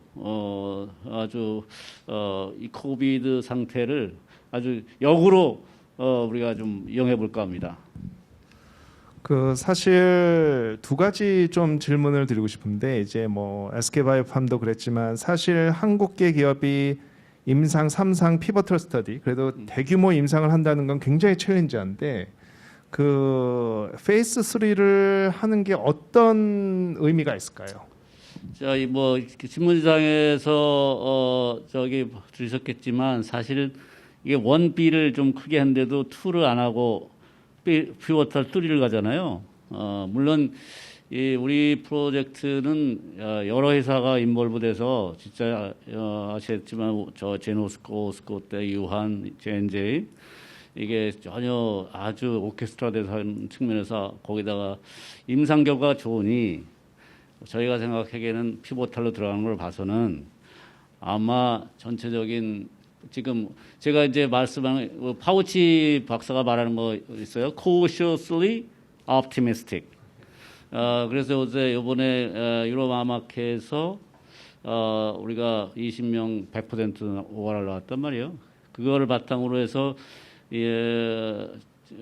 가면은 바라건대 그게 계속 연장선상에 어느 정도 대비할 수 있겠지만 나온다면 한국인이 클리니컬 트라이얼 한 그러한 제품이 2000년대 조금 넘으면 2023년, 24년 되면 블록버스터에 들어오기에 반영이 되지 않을까. 그래서 아마 J&J가 작년 컨퍼런스 콜도 그렇고 2023년 10대 블록버스터 캔디데이트 그렇게 들어가 있는 겁니다. 그래서 저는 뭐 J&J가 너무 더 똑똑한 사람이니까 저보다 그들이 잘 판단했을 거고 우리는 그거에 만족하지 않고 그 앞으로 그 지연된 시간 동안 내부 파이프라인 구축하는 게 솔리드하게 오히려 기회입니다. 그래서 임상하는 거 2개도 있고 하는데 그 뭐 언급하기 시간이 완강해서 안 되고 그래서 제가 보기에는 오히려 아주 좋은 기회일 것 같습니다. 그러면 지금 사실 이제 다국적 기업의 다국적 제약사의 이제 R&D 변화, 그러니까 코비드 19 이후에 사실 많은 임상이 중단도 되고 향후 임상을 진행하려고 하는 것들도 지금 홀딩이 된 게 많은 걸로 알고 있거든요. 그 동물 실험이나 프리클리니컬은 괜찮은데 그래서 지금 현재 다국적 기업은 어떠한 R&D 이런 상황에서 어떻게 대처하고 어떠한 변화를 가지고 가고 있는지 좀 말씀 좀 부탁드리겠습니다. 네, 아마 코비드 19 때문에 가장 크게 타격을 받은 분야는 그 클리니컬 트라이얼, 임상 실험할 때 환자를 직접 볼 수 없다는 점, 그리고 클리니컬 트라이얼을 할 때는 그 트라이얼 사이트로 가서 페이션트 비지트가 이루어져야 되는데 사실은 그게 가장 어려워졌잖아요. 근데 또 한 가지 놀라운 사실은 저희가 보통 신약 개발을 하면 하나의 신약을 만들 때 보통 10년에서 15년의 기간을 요구를 하는데 코비드 19의 백신 같은 경우는 지금 maybe 1년에서 2년 사이에 그 모든 트라이얼이 다 마치게 되는 상황인데 과연 그렇다면은 이게 어떻게 가능하였는지. 그래서 최근에 나오는 여러 가지 그 빅파마의 동향을 보면 크게 2가지 단어로 압축이 되는 것 같아요. 하나는 데이터, 두 번째는 디지털. 이제는 이게 사람들이 만날 수 없기 때문에 기존의 데이터를 가지고 어떻게 신약 개발에 이용하게 쓰고 사람들이 만날 수 없기 때문에 디지털 테크놀로지를 이용해서 비대면으로 어떻게 클리니컬 트라이얼을 할 수 있느냐. 그래서 가장 큰 예가 또 오늘 얀슨이 굉장히 유명해지는데 얀슨에서 개발한 SGLT2 이니비터의 임상 실험이 버추얼로 지금 2가지가 들어가 있습니다. 그러니까 버추얼 클리니컬 트라이얼은 간단하게 말하면은 patient self-reported outcome trial. 페이션트들이 앱을 이용해서 비대면으로 각자의 그런 상황을 모니터링을 하고 그거를 디지털로 전송을 해서 데이터 프로세싱을 한 다음에 그 클리니컬 트라이얼 아웃컴을 리드하는 거예요. 그렇다면 앞으로 이런 클리니컬 트라이얼의 그 방향성은 디지털 테크놀로지가 우세가 되는 그 디지털 테크놀로지를 하면은 여러 가지 앱 베이스드 그런 것도 있을 것이고 아니면은 디바이스 셀프 모니터링 할 수 있는 디바이스의 개발이 굉장히 그 활성화될 것이고 그리고 또 들어오는 모든 데이터를 프로세싱하기 위해서는 그런 어마어마한 데이터를 프로세싱할 수 있는 AI나 어떤 알고리즘을 이용한 그런 프로세싱 같은 것들이 제가 보기에는 굉장히 빠른 속도로 발전하지 않을까 싶어요. 그래서 지금 현재 노바티스도 그렇고 파이저도 그렇고 기존에 있는 그 빅파마 같은 경우는 요즘의 트렌드는 이런 디지털 테크놀로지를 갖고 있는 스몰 바이오텍 컴퍼니를 사든가 아니면 콜래보레이션 하든가 이런 식으로 굉장히 스피드하게 클리니컬 트라이를 하고 있고요. 또 하나 주목받고 있는 점은 클리니컬 트라이뿐만 아니라 그 베이직 프리클리니컬 리서치 사이트에도 저희가 보통 뭐 셀 베이스 에세이를 돌려서 하이스루풋을 돌려서 컴파운드를 찾고 아니면 안티바디를 찾고 이런 노력이 있는데 옛날에 그 노바티스에서 글리백을 발전할 때는 그 글리백 그 카이네즈 프로테인의 스트럭처를 이용해서 버추얼리 드럭을 디자인을 했었거든요. 이런 것들이 지금은 이제 굉장히 커먼하게 이루어질 것이고 지금도 그런 플랫폼을 갖고 있는 테크놀로지나 펩타이드 플랫폼이나 이런 거를 이용한 그 버추얼 스크리닝 그리고 버추얼 드럭 디스커버리가 굉장히 많습니다. 또한 그 기존에 가지고 있는 클리니컬 트라이에서 모아놓은 임상의 데이터들을 다각면으로 데이터를 축적을 해서 그게 옛날에는 그 블러드 샘플이나 안 그러면 티슈 컬렉션을 했을 경우에 그런 모든 데이터를 입력을 해서 그거를 돌려서 새로운 타겟을 찾고 그거를 이용해서 바이오마커를 찾고 그거를 이용해서 페이션트 스트래티피케이션을 하고 이런 식으로 버추얼 테크놀로지가 제가 생각하기에는 굉장히 어마무지한 속도로 더 발전하지 않을까. 사실 AI는 몇 년 전부터 지금 굉장히 핫한 에어리어였지만은 AI 분야에 계시는 모든 분들이 하시는 말씀은 아직까지 프라임 타임은 아니라고 말씀을 하세요.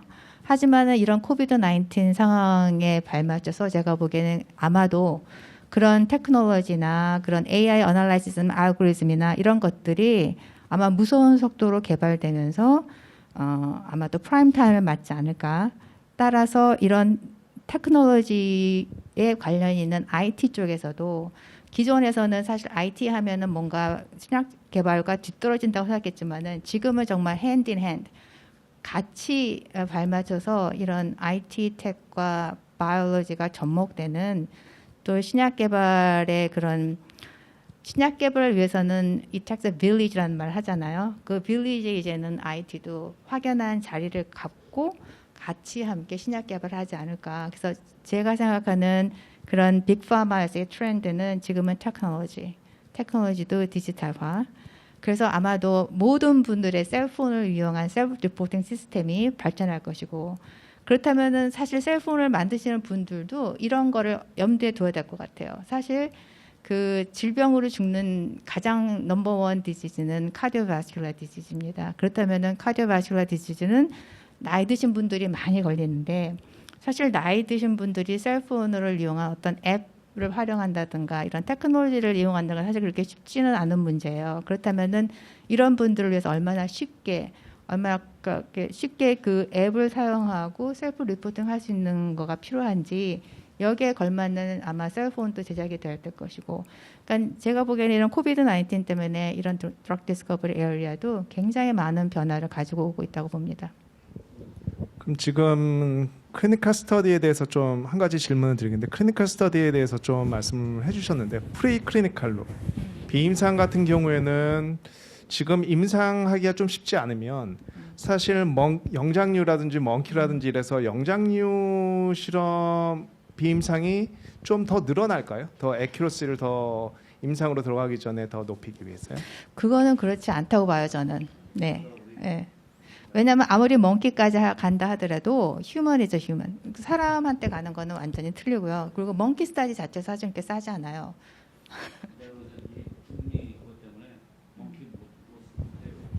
예, 알겠습니다. 그러면 뭐 이제 BD적인 입장에서 보면 그럼 다국적 기업들이 인하우스로 임상을 하고 비임상을 하는 것보다 뭐 벤처 같은 데서 사실 파이프라인을 가지고 오는 게 더 활발할까요? 네, 제가 보기엔 앞으로 그게 뉴 트렌드일 것 같습니다. 네. 원래 이 드럭 디스커버리라는 거는 워낙 인프라가 많이 요구되는 거기 때문에 특히 요즘 같은 경우는 시간 빨리빨리 만들어야 되잖아요. 그렇다면 혼자서 어느 한 회사가 할 수 있는 일은 절대 아니기 때문에 이런 콜래보레이션은 이게 무슨 서로의 컴페티티브한 애스펙트뿐만이 아니라 그러니까는 인류학적으로도 봐도 요즘에는 콜래보레이션은 하다못해 큰 빅 파마도 요즘에는 콜래보레이션 합니다. 그러니까 노바티스 같은 경우도 타케다랑 길리아드랑 그다음에 뭐 여러 가지 그러니까 뭐 중국에 있는 우시 파마 다 빅 파마들인데 다 콜래보레이션 해요. 그러니까 이게 물론 엔터프레니어십에 뭐 서로 손해를 보면서 하지는 않겠지만 어느 정도 오픈 이노베이션이 지금은 가능하고 또 각자가 이렇게 콜래보레이션 해야만이 또 각자의 스페셜티가 있기 때문에 그 스페셜티를 가지고 콜래보레이션 해야 되기 때문에 제가 보기에는 한국에 있는 회사들도 이런 라이센싱 인, 라이센싱 아웃 아니면 콜래보레이션 이런 것들이 더욱더 활성화되지 않을까. 그렇게 해야만이 지금 현재 뉴 트렌드인 드럭 디스커버리에 발맞춰 가지 않을까 하는 제 개인적인 의견입니다. 지금 보면 이게 한국 제약 바이오 기업들이 더 많은 라이센스 아웃을 할 수 있는 더 기회가 늘어났다고 좀 봐야 될 것 같고요. 그러면 지금 그 다음 토픽으로 좀 들어가 보도록 하겠습니다. 그러면 이제 코로나 관련해서 이제 백신이나 치료제, 항체 약품 이런 것들이 계속 이제 많이 이슈가 되고 있는데 그 항체 약품 쪽 이제 전문가이신 그 한상열 대표님께서 좀 그래도 이제 이 웨비나를 보고 계신 분들이 다 전문가는 아니시기 때문에 그 항체의약품 얘기하시기 전에 항체의약품은 어떤 건지 이중 항체는 어떤 건지 이런 걸 좀 간략하게 터치도 해주시고 좀 말씀 좀 부탁드리겠습니다. 예. 아마 요즘처럼 항체라는 월드가 이렇게 퍼블릭 도메인에서 많이 나오고 있는 적이 없지 않을까 싶습니다. 그래서 보통 이쪽 분야에 종사하지 않으신 분들도 아마 항체라는 개념이 이제 아마 다들 개념은 다 알고 계실 거라고 생각이 드는데요. 특히나 요즘에 아주 하루가 멀다 하고 국내나 혹은 미국에 있는 제약회사들 그런 본인들의 연구 성과에 대해서 열심히들 홍보를 하시기 때문에 이제 그런 부분들이 훨씬 더 예술이 높아졌다고 생각했는데 그래도 혹시 생소하신 분들을 위해서 간단하게만 말씀을 드리면은 항체는 엔티바디죠. 안티바디인데 저희 인체에 있는 단백질 중에서 제일 스테이블한 단백질입니다. 그래서 그런 특성이 첫 번째 가장 큰 특성이어서 약을 보통 뭐 다양한 레인지가 있지만 2, 3주에 한 번씩만 주사를 맞아도 효과가 유지되는 특징이 있고요. 또 다른 하나는 목표물에 정확하게 타겟하는 유도 미사일 같은 특징을 가져서 부작용이 적다는 그런 특징이 있는 의약품이 되겠습니다. 반면에 생산하는데 비용이 많이 들기 때문에 약가가 아주 비쌉니다. 그래서 아마 실제로 항체 의약품을 주사 받으시는 분들도 계실 거라고 생각이 드는데 오디언스 중에서 그래서 그런 단점들이 있습니다. 왜냐하면은 화학적인 합성이 아니라 보통은 포유동물 세포에서 생산이 되거든요. 그래서 여러 가지 복잡한 정제 과정들을 거쳐서 되기 때문에 그런 또 단점들이 있습니다. 지금 전 세계에서 팔리고 있는 탑 10 셀링 드럭들을 보게 되면 한 6개 정도는 항체 의약품이고요. 그래서 매출도 아주 많이 나오기 때문에 또 그런 점에서도 제약회사들이 열심히 개발하고 있는 의약품이 되겠습니다. 코로나 항체는 잘 아시겠지만은 이제 바이러스가 사람의 세포에 침투를 못하게 하는 그런 기능을 갖는 중항체라고 하죠. 뉴트럴라이제이션 항체가 주 대세가 되겠고요. 그래서 지금 현재 전 세계적인 글로벌 컴피티션이 이루어지고 있는데 아마 그 제일 앞선 쪽에서 이제 프런트에서 뛰고 있는 그룹은 크게 한 3가지 정도 그룹들이 있습니다. 지난주에 임상 2상 결과를 부분적으로 리포트를 했었는데요. 그래서 좋은 결과가 나왔다고 했던 엘라이 릴리 회사가 있고요. 두 번째로는 이제 그 리제너런하고 로시아하고 같이 개발하고 있는 항체도 있고 역시 비슷한 페이스로 나가고 있습니다. 대부분 다 7월, 8월경에 임상 2, 3상을 동시다발적으로 진행을 하고 있고요. 세 번째는 GSK가 리드를 하고 있는 중항체가 있습니다. 그래서 3가지 정도가 열심히 그 앞단에서 좀 뛰어가고 있는 중이고 아마도 올 연말 정도에는 임상 3상에 대한 리포트들이 이루어지지 않을까라는 기대들을 하고 있습니다. 전망은 낙관적인 부분이 지금은 뭐 다들 원하기 때문에 이제 그런 그 대세라고 생각이 들고요. 그래서 좋은 소식이 있지 않을까 하는 생각이 듭니다. 제가 백신 쪽은 잘 사실 몰라서 전문가가 아니기 때문에 뭐 여기 있는 다른 분들께서 더 말씀을 나눠주시면 좋을 것 같은 생각이 드는데요. 한 가지 동향 중에서 특징이라고 한다면 지금 말씀드린 세 가지 글로벌 파마들이 사실은 자체 개발한 항체도 있지만은 대부분은 지금 저희들이 말씀 나눴던 것처럼 아주 스트롱하고 솔리드한 그 플랫폼 기술을 가진 바이오텍에서 대부분 개발한 것을 사서 공동 개발하고 투자한 형태가 대부분입니다. 그래서 그런 면에서나 특히나 이제 앞선 질문들에서 나왔던 콜래보레이션 역시 중요한 거고요. 그래서 기반 기술을 지금 특징적으로 보게 되면은 엔티바디 디스커버리 하는데 아주 파워풀한 플랫폼 테크놀로지를 개발한 회사들이 이뮤놀로지 백그라운드 회사들이 대부분인데요. 거기에 이제 여러 가지 키워드들이 있습니다. 랩 오너 칩이죠. 그리고 마이크로 플루이딕스, 그다음에 싱글 셀 어널리시스, B셀 어널리시스 특히요. 그래서 그런 그 테크놀로지들 여러 가지 조합을 시켜서 클래시컬한 방법으로 항체를 선별하던 작업들이 아주 획기적으로 단축된 그런 것이 가장 큰 그 석세스 팩터라고 생각이 듭니다. 그래서 그런 부분들이 이제 오픈 이노베이션을 통해서 큰 제약회사들의 자본을 인젝션을 하고 같이 공동 개발 형태가 특징적인 거라고 생각이 들고요. 한 가지만 더 말씀드리면은 그 이제 칵테일 세라피가 많이 사용이 될 겁니다. 아마 중항체들은 단독 항체로는 한계점들이 있기 때문에 아마도 지금 그래서 임상으로 실제로 진행되고 있는 항체들 보게 되면 2개 정도씩을 같이 패럴하게 진행을 하고 있습니다. 모든 대부분의 큰 회사들이요. 그래서 그런 점에서는 에피카스를 위해서는 이제 그런 어프로치가 이루어지고 있는 게 특징적이라 할 수가 있고요. 거기에 따라서 당연히 이제 생산 비용도 높아지고 또 QC하는 부분들에 있어서도 여러 가지 또 노력들이 들어가기 때문에 하여튼 복잡하긴 하지만 그래도 지금 이런 팬데믹 상황에서는 그런 게 필요하다고 생각이 들고요. 그래서 그런 게 지금 이루어지고 있는 코비드 항체 개발의 동향이 아닐까 싶습니다. 이제 패널 분들한테 좀 오픈해서 좀 질문을 하면 그러면 그 지금 백신이나 뭐 항체 약품 이런 것들이 지금 핫 이슈가 돼 있는데 뭐 투자 특히 자본시장 같은 경우에는 지금 현재 백신이나 아니면 치료제 개발을 하고 있는 기업들이 이제 주가가 많이 떨어졌었는데 이제 거의 회복이 됐고 좀 테라피 투자 쪽에서 테라피틱스는 투자 방향이 좀 어떻게 변하고 있고 변할 거라고 예측하고 계신지 윤동민 대표님한테 한번 좀 여쭤보고 싶습니다. 제가 맨날 저한테 묻는 질문을 해주셔서 저도 사실 이거를 잘 답변을 드려야 되는데 어떻게 드려야 될지 고민인데요. 근데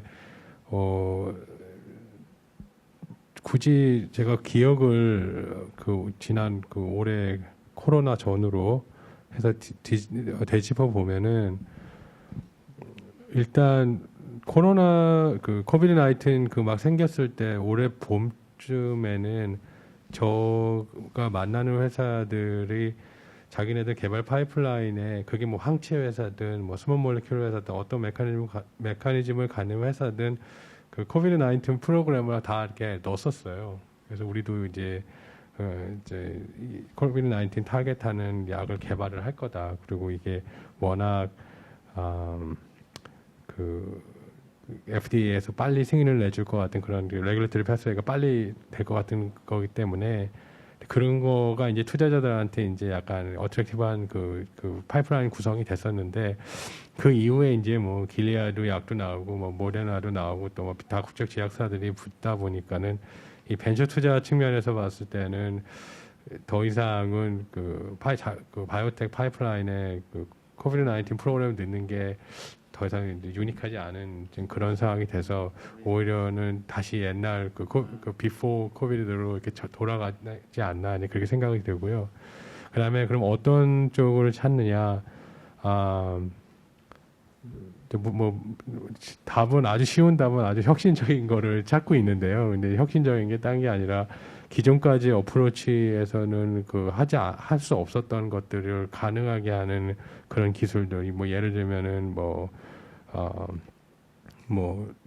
카 방식으로 하는데 뭐 솔리드 투머를 타겟을 한다든지요.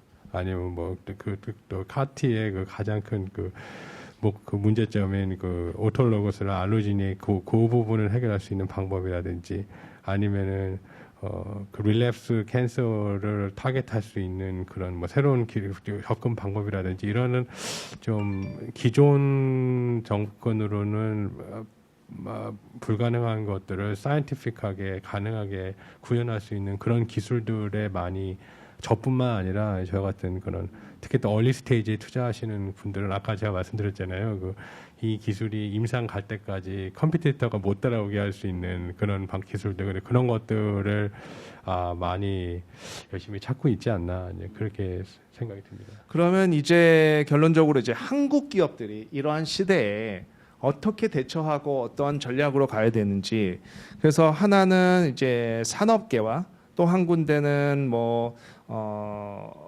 정부나 아니면은 이제 협회 입장에서 이제 여쭤보고 싶은데 그러면 코비드-19 상황에서 한국 제약바이오 산업 발전을 위해서 어떤 과제, 그다음에 글로벌 전략 이런 걸 어떻게 해야 되는지 윤 대표께서 말씀하셨지만 사실 코비드-19 프로그램은 사실은 리스크가 있긴 있어요. 왜냐하면 백신이 되면은 치료제라든가 그런 거는 뭐 문제니까 이제 바람직하게는 뭐 백신이 되기를 전 세계적으로 원하는데 결국은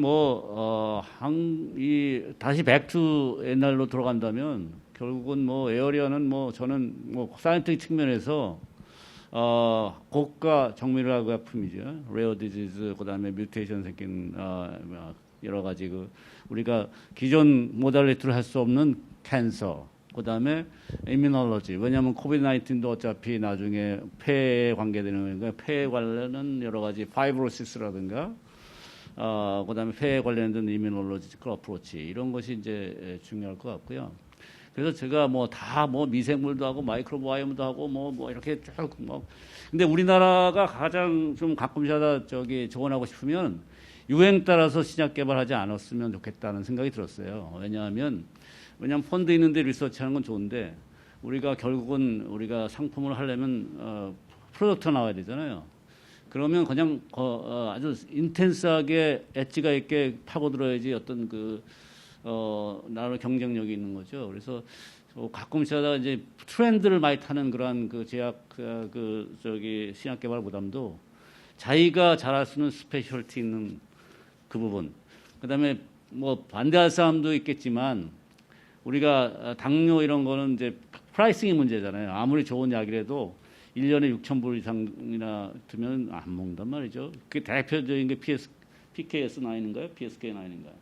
그게 엔티바디로는 도대체 그 가격을 못 맞추니까 RNA로 그거를 1년에 2번 맞는 걸로 스타해서 이제 프라이싱이 문제니까 이것도 참 고려를 하셔야 될 것 같아요. 왜 사노피가 더 이상 당뇨를 안 하고 캔서를 하느냐. 그래서 결국은 제가 보기에는 원래 레어 디지즈나 이런 온코지 드라이브 하나든가 이뮤놀로지는 바이올로지가 좀 강해야 되거든요.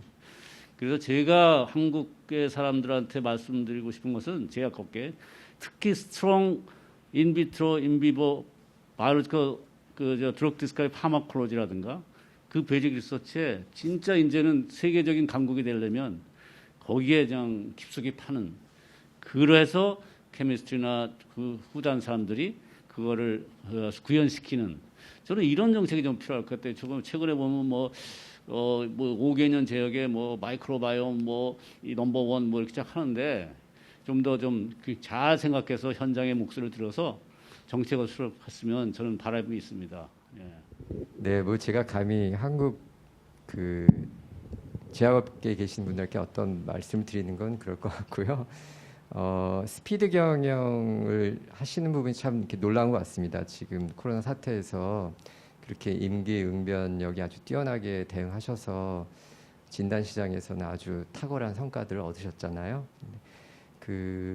아마 치료제 개발하는 부분에서도 이제 언젠가는 그런 날이 오리라고 생각이 들고, 그냥 저 개인적으로 스타트업을 하는 사람으로서는 항상 고민이 뭐 오늘 계속 나왔지만은 경쟁이거든요. 결국에는 시장의 언맷 니드를 얼마나 충족을 시켜줄 수 있는 경쟁력 있는 기술이냐.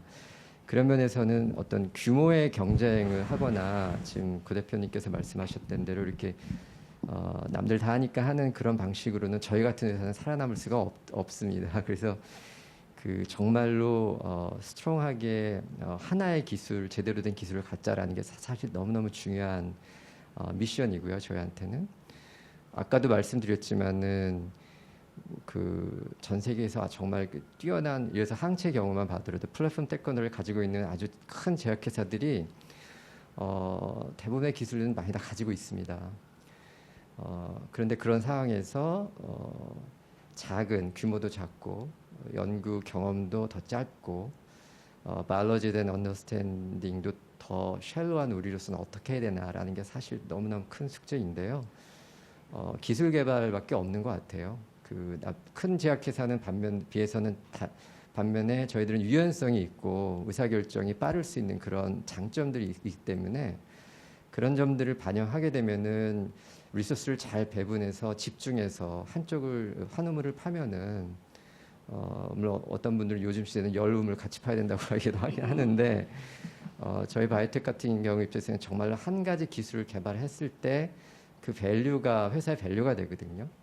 그래서 예를 들어서 아까 말씀드렸던 글로벌 파마한테 코비드 항체들을 라이센싱 아웃한 회사들을 보게 되면은 그 답이 나옵니다. 사실은 정말로 깊게 팠고 사실은 B셀 바이올로지나 예를 들어서 그런 항체 디스커버리 쪽에 그만큼 남들이 관심을 안 가질 때 그들은 이제 어드밴스드 테크놀로지를 이용해서 바이올로지뿐만 아니라 공학자들과 여러 이제 분야에 있는 분들이 힘을 합쳐서 만든 경우들이 많이 있거든요. 근데 이제 그런 점들이 시사하는 바가 있다고 생각이 들어서 그런 부분들이 가장 우선순위가 돼야 되지 않을까. 그래야 경쟁에서 살아남지 않을까 하는 생각이 듭니다. 그럼 다음은 이제 윤동민 대표님한테 이제 한국에서도 계셨고 미국에서도 지금 자본시장에 계신데 한국의 뭐 벤처가 될 수도 있고 제약기업들도 있고 투자를 받고 싶어하는 데도 있고 그런데 좀 조언해 주실 만한 사항이 있으면 좀 부탁드리겠습니다. 저기 고 대표님하고 한 대표님 말씀하신 거에 연장되는 내용인데 일단 한국에 예를 들어서 한국에 계신 바이오텍 분들이 이제 미국 와서 비즈니스를 하시고 싶다 그리고 그렇게 하시려면 이제 미국에 있는 로컬 VC들도 만나서 펀드레이징도 유치하시고 하셔야 될 거로 믿고요. 그러면은 저는 다른 개발이나 오퍼레이션 분야는 다른 부분이 계시니까 이제 어떻게 하면은 성공적인 투자를 이끌어내느냐 미국에서 근데 그거를 말씀을 드리면 제 기억에 한 3년 전인가 제가 한국에 출장을 갔었을 때 한국의 바이오텍 회사의 IR 자료를 본 적이 있습니다. 끝내주는 바이오텍 회사다. 그래서 이제 저도 그때 관심을 갖고 봤는데 장표를 계속 이렇게 넘기는데 마켓 상황 이게 얼마나 큰 시장이냐 이런 거 많이 있는데 막상 많은 그에 대해서 기술 내용도 조금은 있었는데 데이터가 없는 거예요. 데이터가. 그러니까 제가 말하는 건 이게 많은 데이터를 원하는 게 아니라 어디까지 했으면 그럼 그 어디까지 한 그 데이터를 물론 그게 이제 non confidential 데이터이기 때문에 슬라이드 덱이기 때문에 자세한 거를 못 넣으셨던 그런 측면이 있었는데 근데 제가 이걸 말씀드리는 이유는 미국 VC들은 사실 마켓 사이즈나 이런 것들은 모르는 게 아니거든요. 그리고 또 제가 지금 모르면은 제가 직접 리서치하면 되는 거거든요. 저희가 궁금한 거는 지금까지 개발을 어디까지 했으면은 우리의 데이터가 어디 정도까지 나왔고 이게 이만큼 혁신적인 거를 이렇게 데이터로 설명할 수 있는 그런 아주 어떻게 보면 되게 로지컬한 아규먼트인데 그거를 어필을 잘 하시는 게 미국 VC들을 상대하실 때 중요하지 않나. 그래서 한 대표님, 고 대표님 말씀하셨듯이 제일 잘하시는 거를 열심히 파시는데 잘 파신 다음에 그 결과물이 나오면 그걸 잘 포장을 하셔야지 이게 팔릴 거 아닙니까? 투자라는 형태로. 근데 그럴 때 그런 측면, 그러니까 여기서 미국 투자자들은 되게 데이터 드리븐이다. 그 부분을 좀 다시 한번 강조드리고 싶습니다. 특히 보면 데이터 중에서도 이제 인하우스 데이터보다 논문으로 나오고 퍼블리시된 데이터들을 굉장히 중요하게 생각하는 것 같습니다. 그러면 이제 퍼블릭 사이드에서 본다면 지금 그 보스턴의 이제 카스비피아 보스턴 초영사관에서 이제 한국 기업들한테 이제 조언이나 아니면 이렇게 레코멘데이션 할 만한 게 있는지 좀 박수희 회장님하고 이현호 부총영사님한테 좀 부탁드립니다. 네, 어쨌든 먼저 이게 정부의 역할이 사실은 또 없는 것 같기도 하지만 이 뭐 인재라든지 여러 가지 시스템이라든지 기반이 갖춰 있는 상황에서 정부가 어떻게 방향을 설정하느냐 이런 것들이 또 기업들의 발전에 있어서는 굉장히 중요한 것 같습니다. 일단 기업들도 정부의 이런 정책 발표라든지 이런 것들에서 신뢰를 갖고 있기 때문에 어떻게 저희가 방향을 잘 설정하느냐 이런 게 중요한 것 같고요. 사실 뭐 저희도 지금까지 계속 노력을 해왔었고 본국 정부라든지 지방자치단체 기업들에게 보스턴이 이 바이오 클러스터의 중심이라는 것을 계속 설파를 해왔고 뭐 이런 것을 바탕으로 해서 최근에 우리 외교부에서도 보스턴을 과학기술 거점 공간 한 30개 정도 되는데 이렇게 선정을 했고요.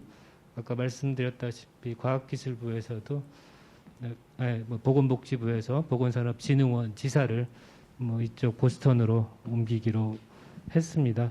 그래서 뭐 여러 가지 원인이 있겠지만 뭐 예전까지는 어쨌든 기업들이 하나도 없었는데 최근 들어서 하나둘씩 이제 바이오 붐을 타고 넘어오더니 아마 코비드만 없었으면 벌써 한 15개 기업들이 이렇게 넘쳐서 저희가 매일매일 어떻게 하면 한국 바이오 산업을 발전시킬 수 있을지 얘기를 할 수 있었을 텐데 좀 아쉬운 느낌이고요. 아마 조만간 이게 실현이 될 것으로 믿고 뭐 기업들이 대부분 알아서 이윤을 바탕으로 해서 그다음에 스스로의 아이디어를 실현시키기 위해서 투자를 할 거라고 믿고 뭐 저희 사실 뭐 정부가 직접적인 펀딩을 하는 건 아니니까 뭐 한계는 있지만 어쨌든 뭐 저희로서도 우리 기업들의 활동을 최대한 지원할 수 있도록 가급적이면 여러 가지 기업들이 모여서 시너지를 활동하고 정보를 공유하고 네트워킹을 강화하고 이런 과정에서 저희도 최대한 그다음에 가장 중요한 것들은 혹시 뭐 여기 지방 정부라든지 보스턴 시정부, 매사추세츠 주정부에서 규제 장벽이라든지 뭐 여러 가지 애로사항이 있으면 저희가 정부로서 최대한 지원을 할 수 있도록 노력을 해나갈 그런 예정입니다. 의미에서 이제 카스비피 현 회장님으로서 그 좀 어떤 조언이나 아니면 콜래보레이션 방식이라든지 이런 것들 좀 그 조언 좀 부탁드리겠습니다. 네, 이렇게 카스비피를 홍보하고 알리는 이 자리에 와 있는 저는 너무 행복하고요. 감사드립니다. 다시 한번 감사드립니다. 전쟁에 나갈 때 가장 중요한 거는 적을 잘 알아야 된다고 알고 있잖아요. 신약 개발을 위해서는 그렇다면 무엇이 필요한지 지금 여러 박사님들께서도 대표님께서도 말씀하셨지만 지금 현재의 그 뉴 드럭 디스커버리의 트렌드라고 보면은 뉴 테라피틱 모달리티 그다음에 테크놀로지 이 두 가지를 꼽을 수가 있는데요. 그렇다면은 과연 어떤 테크놀로지를 필요로 하는지 그거를 알아야 되잖아요.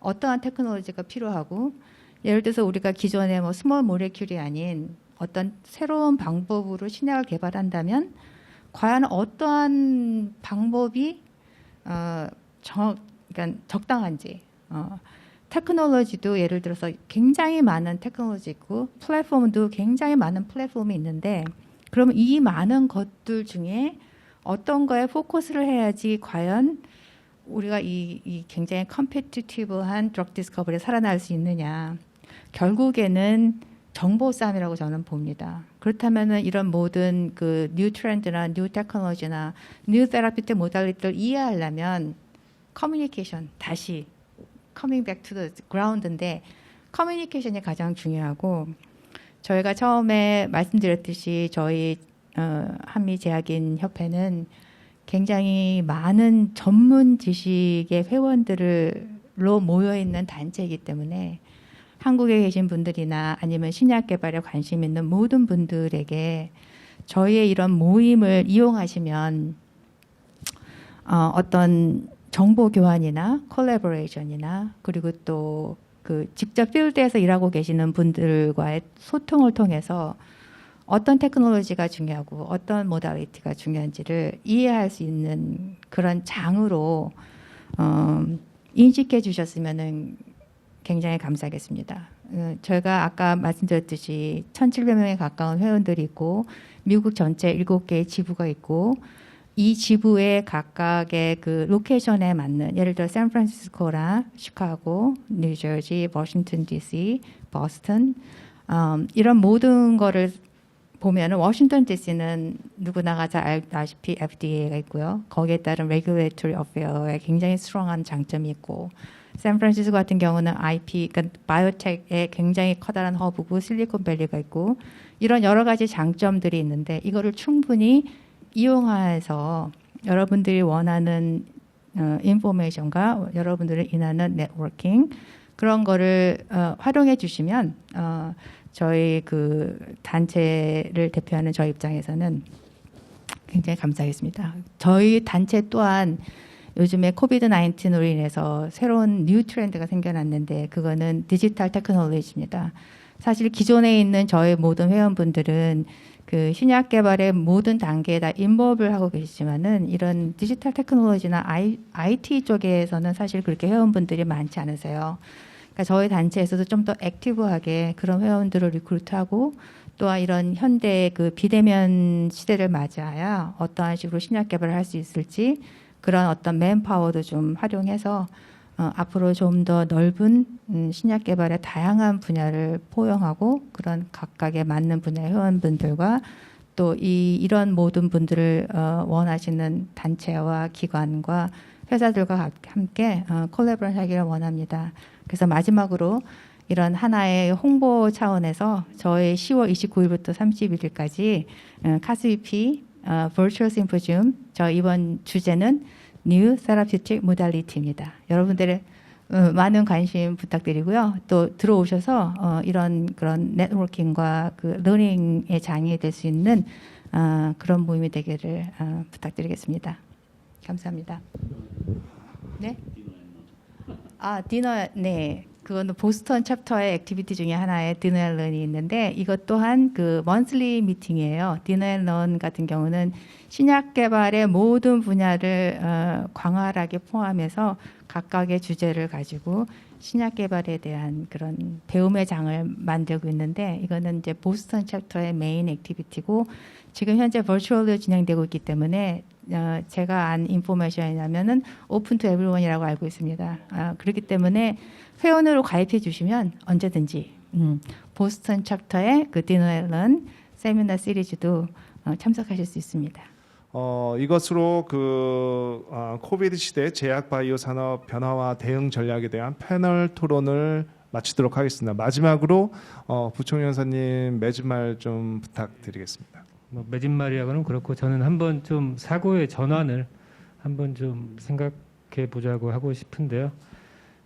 최근에 일단 우리 기후 변화 문제가 심각해졌잖아요. 여기 보니까 예전에는 2015년도에 파리 기후 변화 총회에서 2도씨로 금세기 말까지 평균 기온을 억제하자 이런 얘기가 있었는데 2018년도에는 이제 이것도 부족하고 1.5도씨로 해야 인류가 살아남을 수 있다.